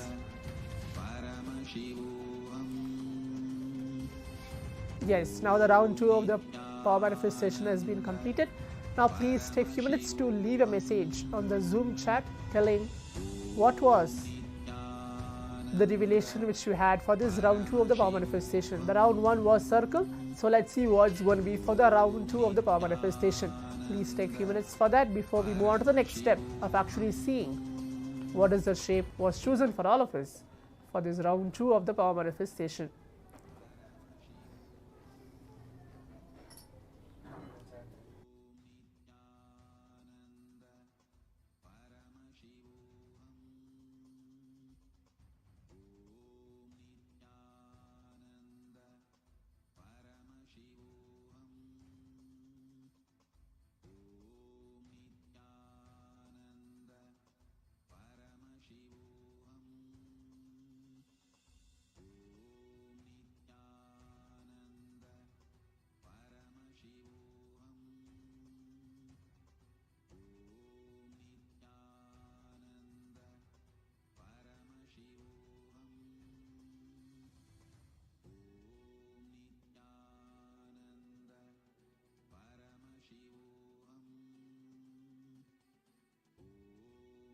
Please take a few minutes now to continue to type out the message or write down what was the revelation which you had for this round 2 of the power manifestation.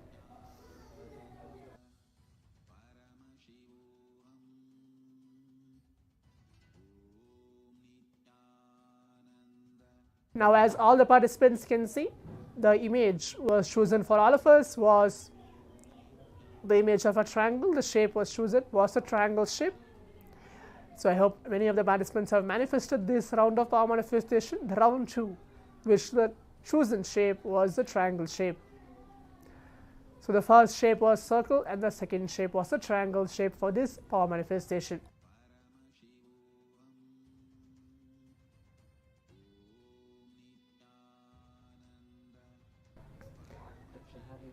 Now let's take a few minutes. We are coming to the conclusion of today's power manifestation.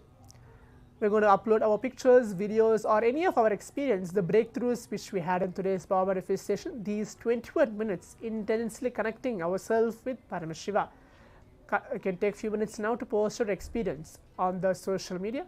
Remember, while you post your experience, please use the hashtags which has been given below.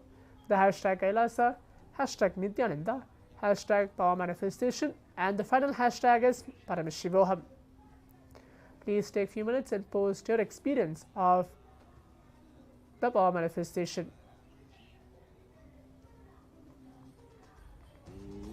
What's the time? Now, as we are coming to the conclusion of today's power manifestation, hope all the participants out here in this Paramashivam session has been enjoyed this power manifestation, and throughout the day, throughout this day of this Paramashivoham will be having multiple power manifestation sessions, reaching us, taking us closer to Paramashiva. So now, this is the conclusion of today's power manifestation of manifesting the power of third eye, reading and seeing with our eyes completely blindfolded. Stay tuned. We'll be starting the next session very shortly. Thank you. Nithyanandam.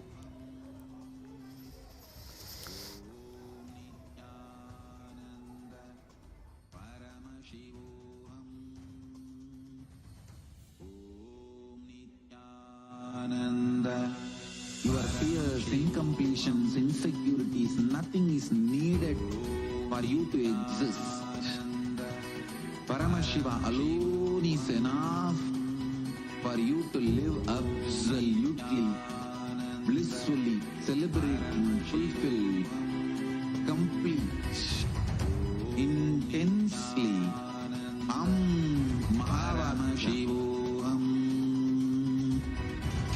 Om Nithyananda Paramashivoham. Om Nithyananda Paramashivoham. Om Nithyananda Paramashivoham. Om Nithyananda Paramashivoham. Om Nithyananda Paramashivoham. Om Nithyananda Paramashivoham. Om Nithyananda Paramashivoham. Om Nithyananda Paramashivoham. Om Nithyananda Paramashivoham. Om Nithyananda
नित्यानन्दं परमसुखदं केवलं ज्ञानमूर्तिं द्वन्द्वातीतं गगनसदृशं तत्त्वमस्याधिलक्ष्यम् एकं नित्यं विमलमचलं सर्वधी साक्षिभूतं भावातीतं त्रिगुणरहितं सद्गुरुं तं Namami. Nityanandam, welcome to all the participants that are here with us. The Paramashivoham level 3 participants here for yet another very, very, very powerful day. The day 4 of Paramashivoham level 3 program. Today we are all going to be experiencing, like just yesterday, so many of you had such amazing experience of the spiritual astral travel and experiencing completion with our ancestors. And today, all of us are here for a very exciting journey. We are going to be learning about our brain, how our brain can be rewired, how our brain can be trained to reflect consciousness, reflect the cosmos in us. What is rewiring of brain actually even mean? Today's session, we are going to be learning all of these things. Today, especially the deity being Mahasadashiva Murti, today all of us are going to be showered with a very, very special initiation on awakening the brain grooves. What is called the Aham Spurana process, where just through a particular visualization, Swamiji is going to be awakening the brain grooves in us to be able to cognize, experience the subtle dimensions of the cosmos. So are you all ready for it? Okay, all our participants seem very excited today. Ma Nini Singh, Nithyanandam, Ma Indra Dionarayan, Ma Xiaozishi. Okay, I see a lot of Yasma in the chat. Ma Hedi Shlak, Ma Alexandra, Ma Johanna, Nithyanandam.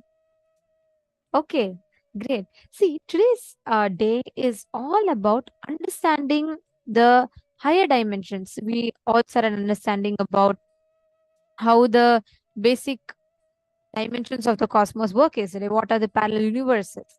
Today, we're going to take it to the next level. In today's program, in particular, all of us are going to be covering the aspects of experiencing the consciousness around us, the consciousness, conscious elasticity, rewiring of the brain, the Sadashiva Tattva, or how you can use your brain to reflect the cosmos, how you can manifest superpowers through your brain, how your whole brain can be awakened, and using your whole brain, how you can access the different dimensions of the cosmos. So we are going to be learning a lot on this. Get ready for having a very, very powerful session today. Nithyanandam Ma Uma Subramanyam. Nithyanandam, could you please come on camera, Ma? Ma Uma Subramanyam. Ma Yujinkin and Ma Sneha Patil. Ma Meena Mohandas. Ma Maluya Mona. Ma Sally Newmas. Okay, Ma Indra Khera, Nithyanandam. Nithyanandam Ma Sneha. Very nice. Okay, where is your friend? I'm not seeing her.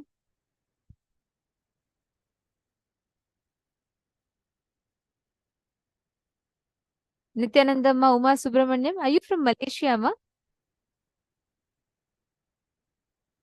She will join soon. Okay, fine. Great. So, all of you today, listen to all the sessions.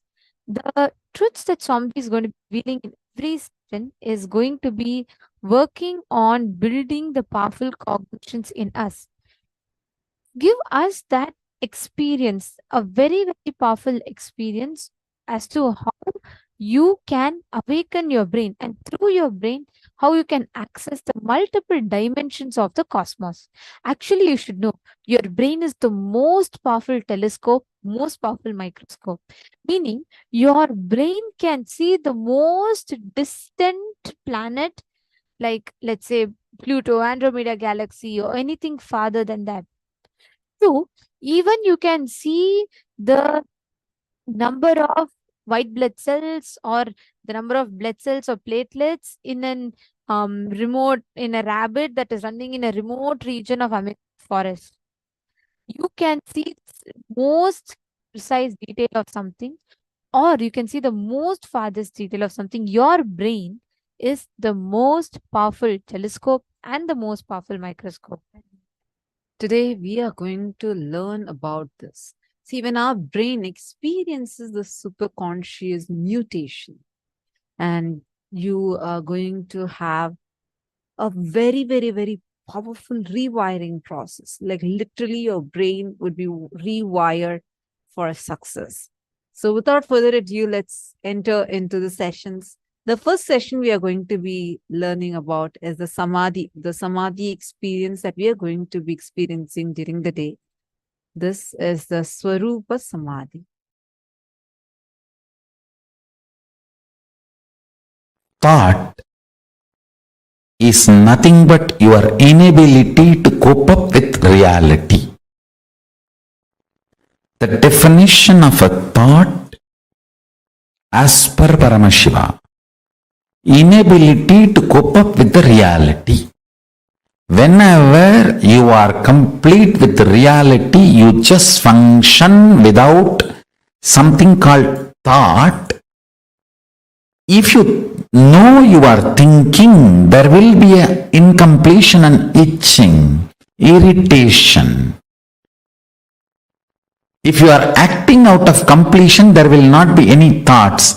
There will be signals, there will be instructions, there will be orders from your consciousness to you. But there will not be thoughts. Understand?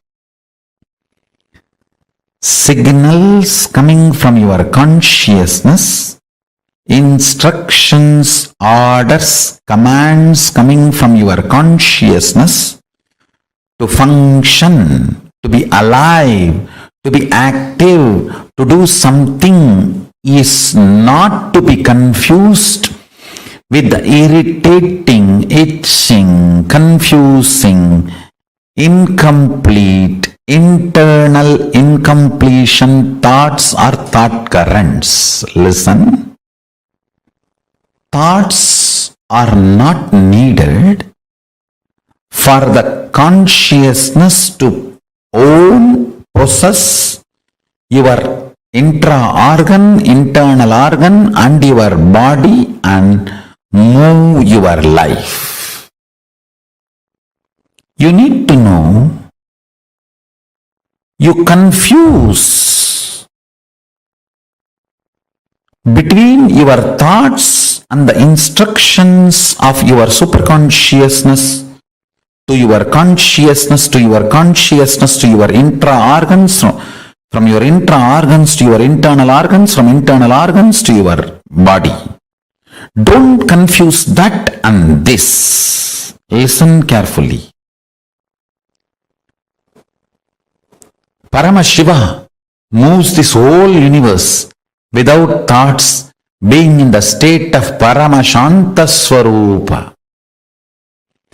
That shows thoughts are not needed to run your existence as Paramashiva manifested it.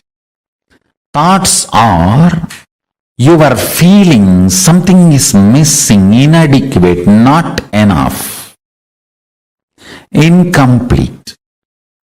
That insecurity, suffocation, incompletion, that generates something cranky, worms going in your brain.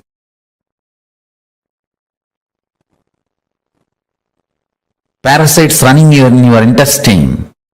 That crankiness. The thoughts and thought currents generated by that crankiness. is not needed to run your life. This is the most powerful, important cognition you need to cognize. Understand, Hinduism fundamentally does not believe in belief system or faith system. It very clearly explains the methodology of powerful cognition-based functioning system. I am not going to tell you, believe, you don't need thoughts to run your life. No. I am going to say, Shravana, listen, Manana, internalize, Nididhyasana, start living this powerful cognition. So the powerful cognition I am giving you now, Paramashiva, running the whole universe, much more than what we are running in our life. He is running it from the space of Paramashanta Swarupa, without any thought currents, out of pure intelligence. When he can run, you can run. Decide, you will be in the space and state of Paramashiva, Paramashanta Swarupa, and live your life. You will see thoughts and thought currents become redundant. They just fall off from you. Like an old skin getting peeled off and falling. The old hair falling. Old nail falling. Just like old things fall off from you. The ideology you need thoughts and thought currents to run your life will fall off from you.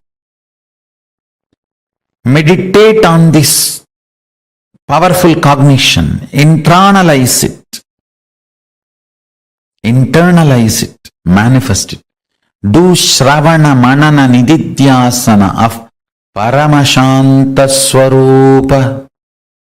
Paramashiva, who is so big, he does not need thoughts even to run this whole universe. Even to run this whole universe, he does not need thoughts. Why do you need thoughts to run your life? Too small. Decide to be in his space by listening, internalizing and manifesting this powerful cognition in your inner space. Live and experience thoughtless space. There is a space below your heart center, above the navel center, Anandagandha chakra, where all the 21 chakras, above 7, middle 7, below 7, all the 21 chakras merge in.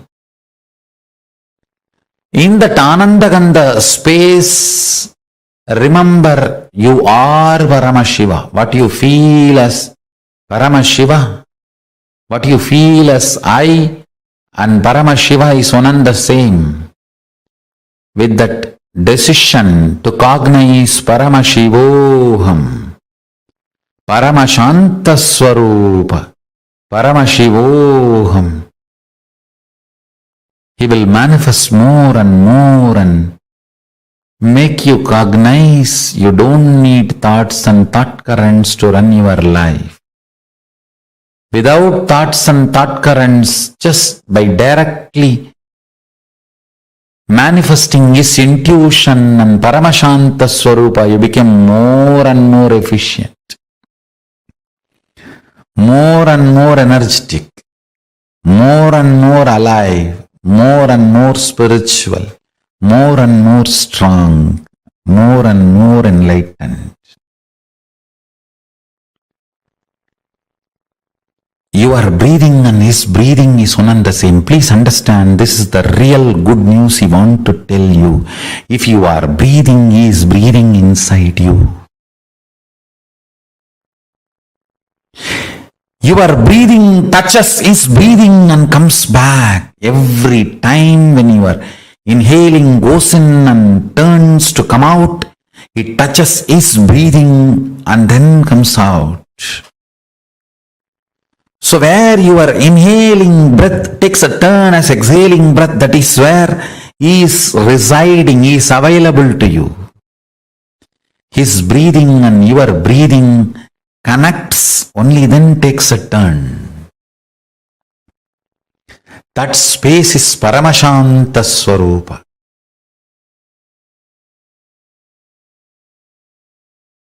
We may think, why do we need to know all this? If you know these basic understandings, you can map them in your life in multiple level, and it can strengthen your balance sheet. Understand?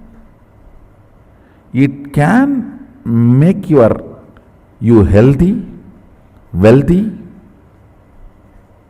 happy, blissful, because many of these understandings awakens those dimensions of your brain. Already, if you are feeling too much is happening in your brain, raise your hand.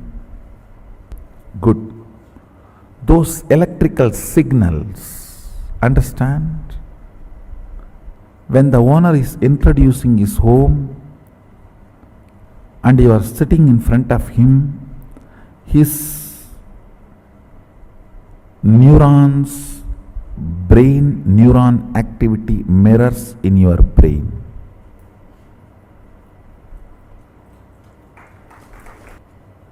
Bindu is life, Amritattva is life which cannot be dulled, reduced, diluted by length, breadth, depth, time. Kala. Amritattva is the space on which time does not have a say. A cloth, even if you lock it inside a vacuum box for 10 years and then take it out again, you will see it has already withered.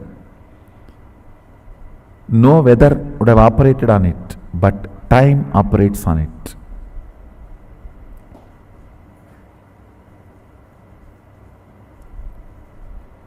If you do not allow the time to operate on you, you don't die. If you don't remember you are aging, you will not be aging. That's the truth. A remembrance of aging ages you. The number of time you remember you are aging makes the aging effects on your system. Sadashiva gives an instruction in Agama. Remember, Sadashiva is ever 16, and remember you are he. In those days, that 16 is something like a peak health and peak possibility. Even if you are brought up in a Gurukul way of life, by 16 you will manifest all the powers. So that is the reason that 16. Now,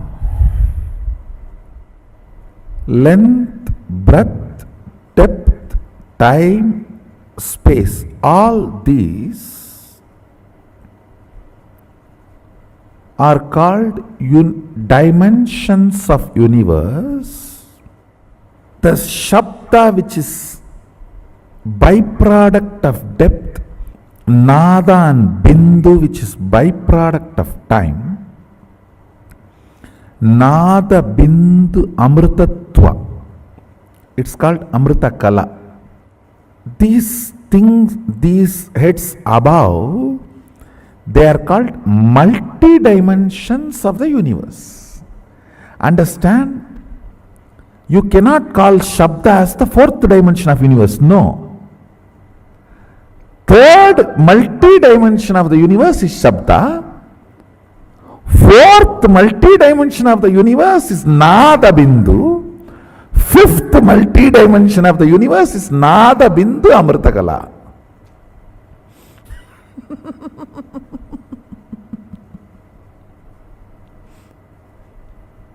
How many of you are understanding this statement?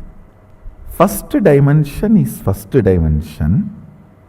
Second dimension is second dimension. Third dimension is not third dimension. Third multi-dimension. Because with the third, the new dimension of Shabda is introduced.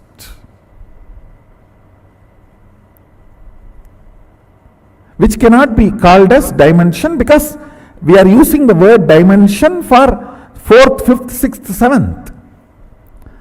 Third multi-dimension is, see, for example, the third multi-dimension depth has length, breadth, time and depth all together. Sorry, not time. Length, breadth, Shabda and depth together is third multi-dimension.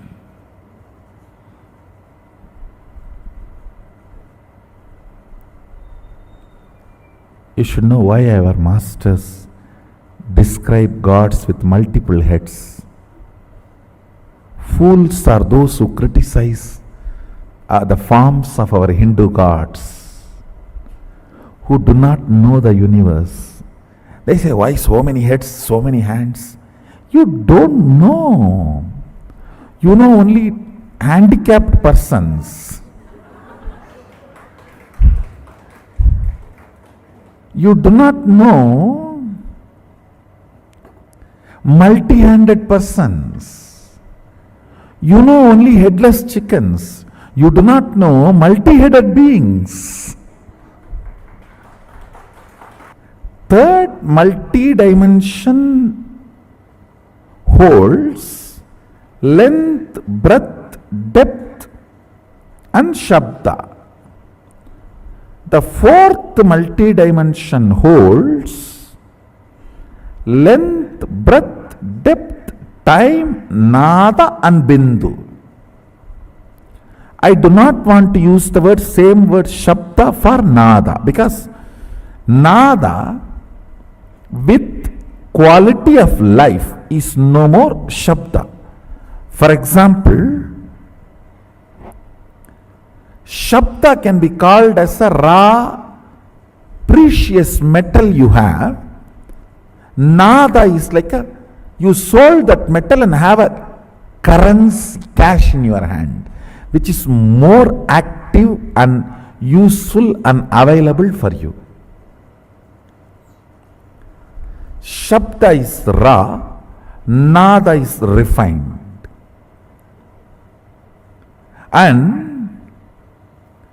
when it comes to the next space multi-dimension, there that Nada also I don't want to call as Nada, Nada Kala. It is no more just Nada, it's Nada Kala. It is not only the cash you have, it has become an object or a product what you want to have directly. It's like a 3D printer.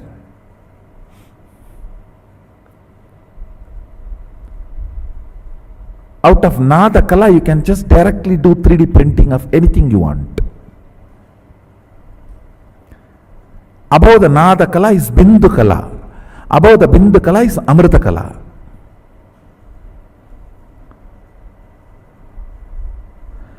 The qualities, units, understandings about this multi-dimensional universe as two important use. One, please understand, all of you are now going to meditate. What meditate? Going to remember your original Swabhava Swarupa of Mahasadashiva. I am not just introducing me, I am introducing you to you.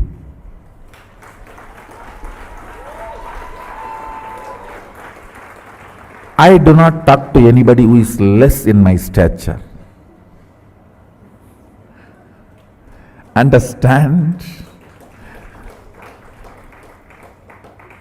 This science is called Rajavidya, means a king does not talk to somebody who is less than his stature. This Vidya cannot be taught to somebody who is less than my stature. If I am teaching you, understand, you are same of me. The moment you decide to learn, you are same of me. I have a Shastra Pramana where Mahadeva Sadashiva, Mahasadashiva says, eternal age of 16 years. That's a beautiful word he is telling. He is not saying the 16 which comes after 15 or before 17. He says eternal age of 16. If he says meditate me as 16, you may think before 17 and after 15, that's 16. No. Just pick up the 16 and freeze it into eternity. That is why he is using the word eternal age of 16 years. The quality of the 16 should be absorbed and frozen into eternity. Let me read out the original verse for all of you. Panchasyam dasadur tandam spatigabam trilochanam shantam chandrakala chutam sarpasannada sajjatam mantrasimhasanasinam swetabatmo paristitam kundalaihi karanai haraihi katistutro darabantanaihi keyuraihi kataikaishchaiva channa virais samyutam shodasap yutam kantam suprasannam smitananam sulam parasu katkancha vajram vagnim cha dakshine abhayam pasamanyancha kantam nagankusautata vamahasta katam dhyayet anyatacha nigatyate prasalpaya katvanka shakti stulastu savyata vame damaru sarpaksha malendivara purakaihi. Eternal 16 means the 16 which comes before 15, before 17, after 15 has its innate quality of becoming 17. He does not want the 16 which will become 17. He says the 16 should be picked up and made it into eternal.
Nithyanandam?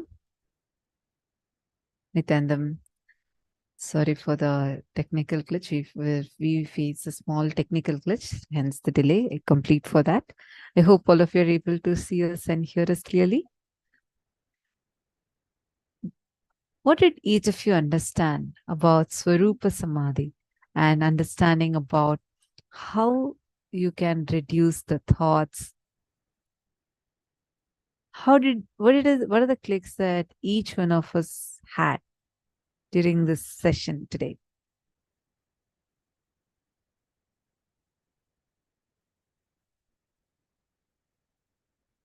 Take a few minutes and share that with us.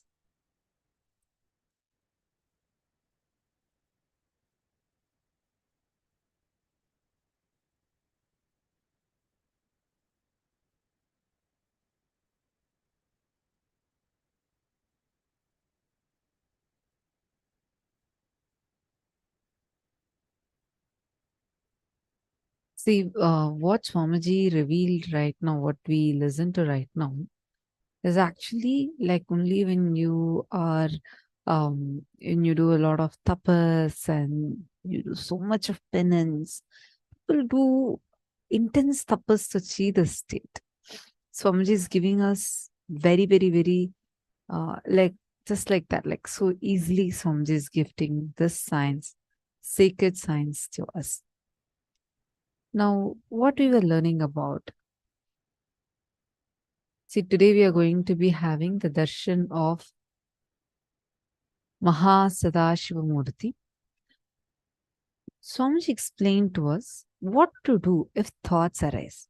See, thought is nothing but your inability to cope up with the reality. The definition of thought as per Paramashiva.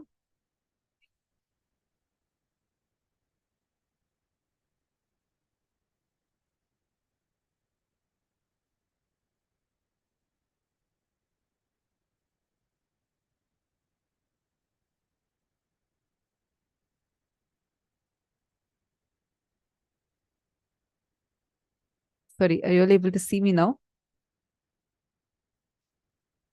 Okay. See, thought is nothing but your inability to cope with the reality. And the definition of a thought as per Paramashiva is ability to cope up with reality.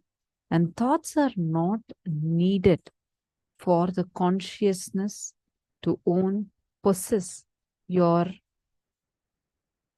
internal organ and your body.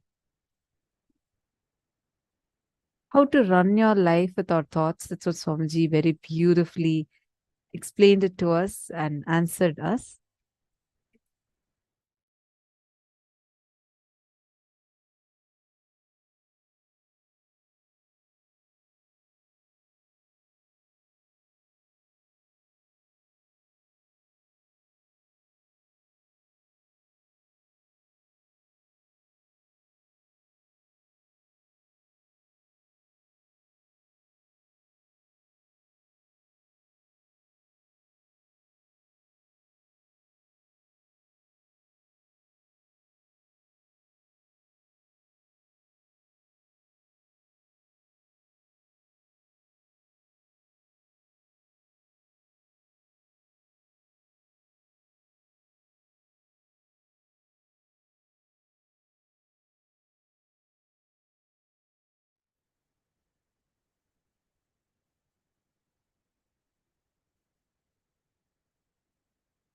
And we are literally going to be able to mirror Paramashiva's Sadashiva Murti in our brain and awaken our brain grooves.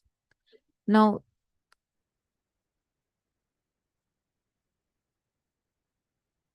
understand, Paramashiva moves his whole universe without having a single thought by being in the state of Paramashanta Swarupa. And that shows very clearly to us that thoughts are not needed to run your existence as Paramashiva manifested it. Cognize this, take a few minutes, sit in Samadhi. He is residing in you. as an eternal bliss, joy, the Paramashanta Swarupa, the Nithyananda Swarupa just cognizes. With this cognition, you can literally change the reality of your life.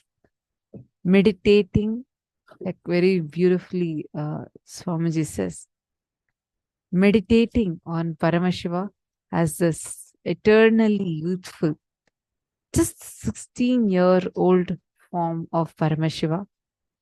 Shodasabda yutam kantam suprasannam smitananam. Just cognizing Paramashiva as a youthful, just young 16-year-old boy who is radiating blissfully in your inner space. That itself has the power and ability to infuse so much of excitement in your inner space, into your life itself.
And now let's all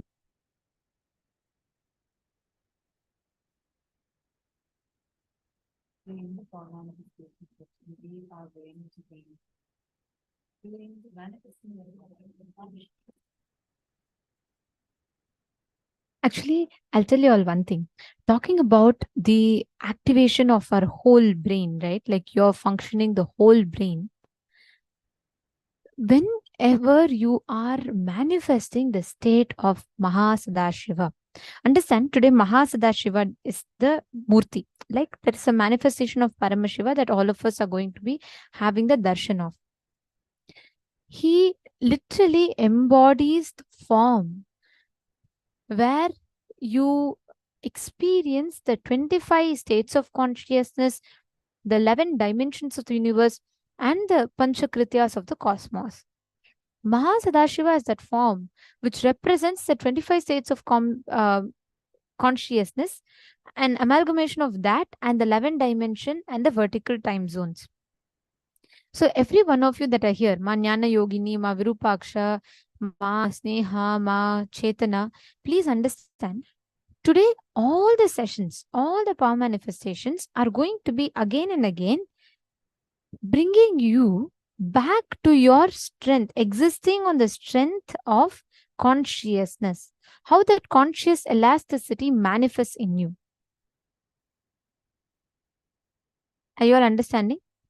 So that is why all of us are going to be, whether the powers that we are going to be manifesting or whether the powerful cognitions we are going to be listening, all of these are going to be working directly in the level of awakening our brain grooves, our cognitions in the brain to be able to manifest the higher dimensions. Okay.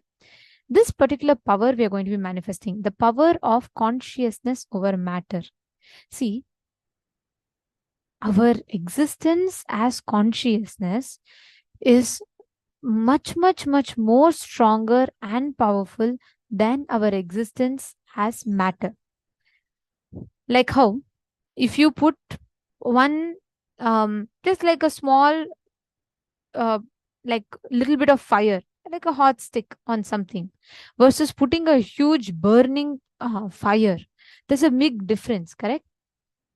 Same way, like how the heat of a small matchstick is less intense than the heat of a huge log of fire. Same way, the intensity of your existence as matter is like heat of a small matchstick. The intensity of your existence as consciousness is like sun. But we all are so used to believing or cognizing and acknowledging our existence as matter, we do not even empower or interact with our existence as consciousness. Today's power is all about you tuning in to experience your existence as consciousness, that supreme consciousness. Okay? Are we all ready for it? So today we will be focusing on manifesting the powers of consciousness over matter, where you are going to be keeping an object, but it is not going to be on your hand. You're going to be finding different ways to interact with it. Okay? You are all going to be having different ways to manifest this power of consciousness over matter. Can I request every one of you to bring a cup of water? And please bring either a blade of grass or a rice grain. One of this. Can I request everyone to get it and come?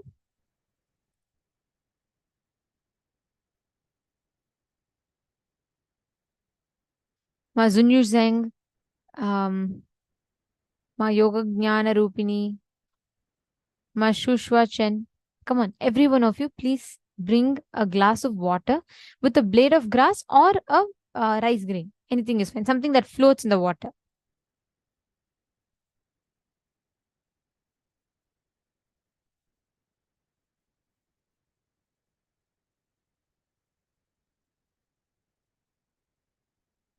Ma Liya Khori, actually when you manifest these powers, Ma, the impacts of various different things of whether depression or inducing external substances into your system, or whether it is depression or it is toxins, everything will be completely cleared. Understand, when you manifest powers, right, the lowest moods that you go to, depression, incompletion, suffering, all of that will experience tremendous healing. It is like a fulfillment to all those depressions. Okay, ma? You're understanding? Ma, Anya Khalia, you should focus on power manifestation more. Understand, when you receive the initiation from Swamiji, right? When you manifest as powers, your whole body will literally bloom to that experience, that ecstasy of manifesting powers. And you will really experience such a strong feeling connection when you manifest powers. So always sit and manifest powers, ma. These the principles that Swamiji has revealed, these extraordinary truths that Swamiji has revealed. Just sit and manifest powers with them. Every time you manifest powers, it will become much more stronger, 10 times more powerful and intense in you.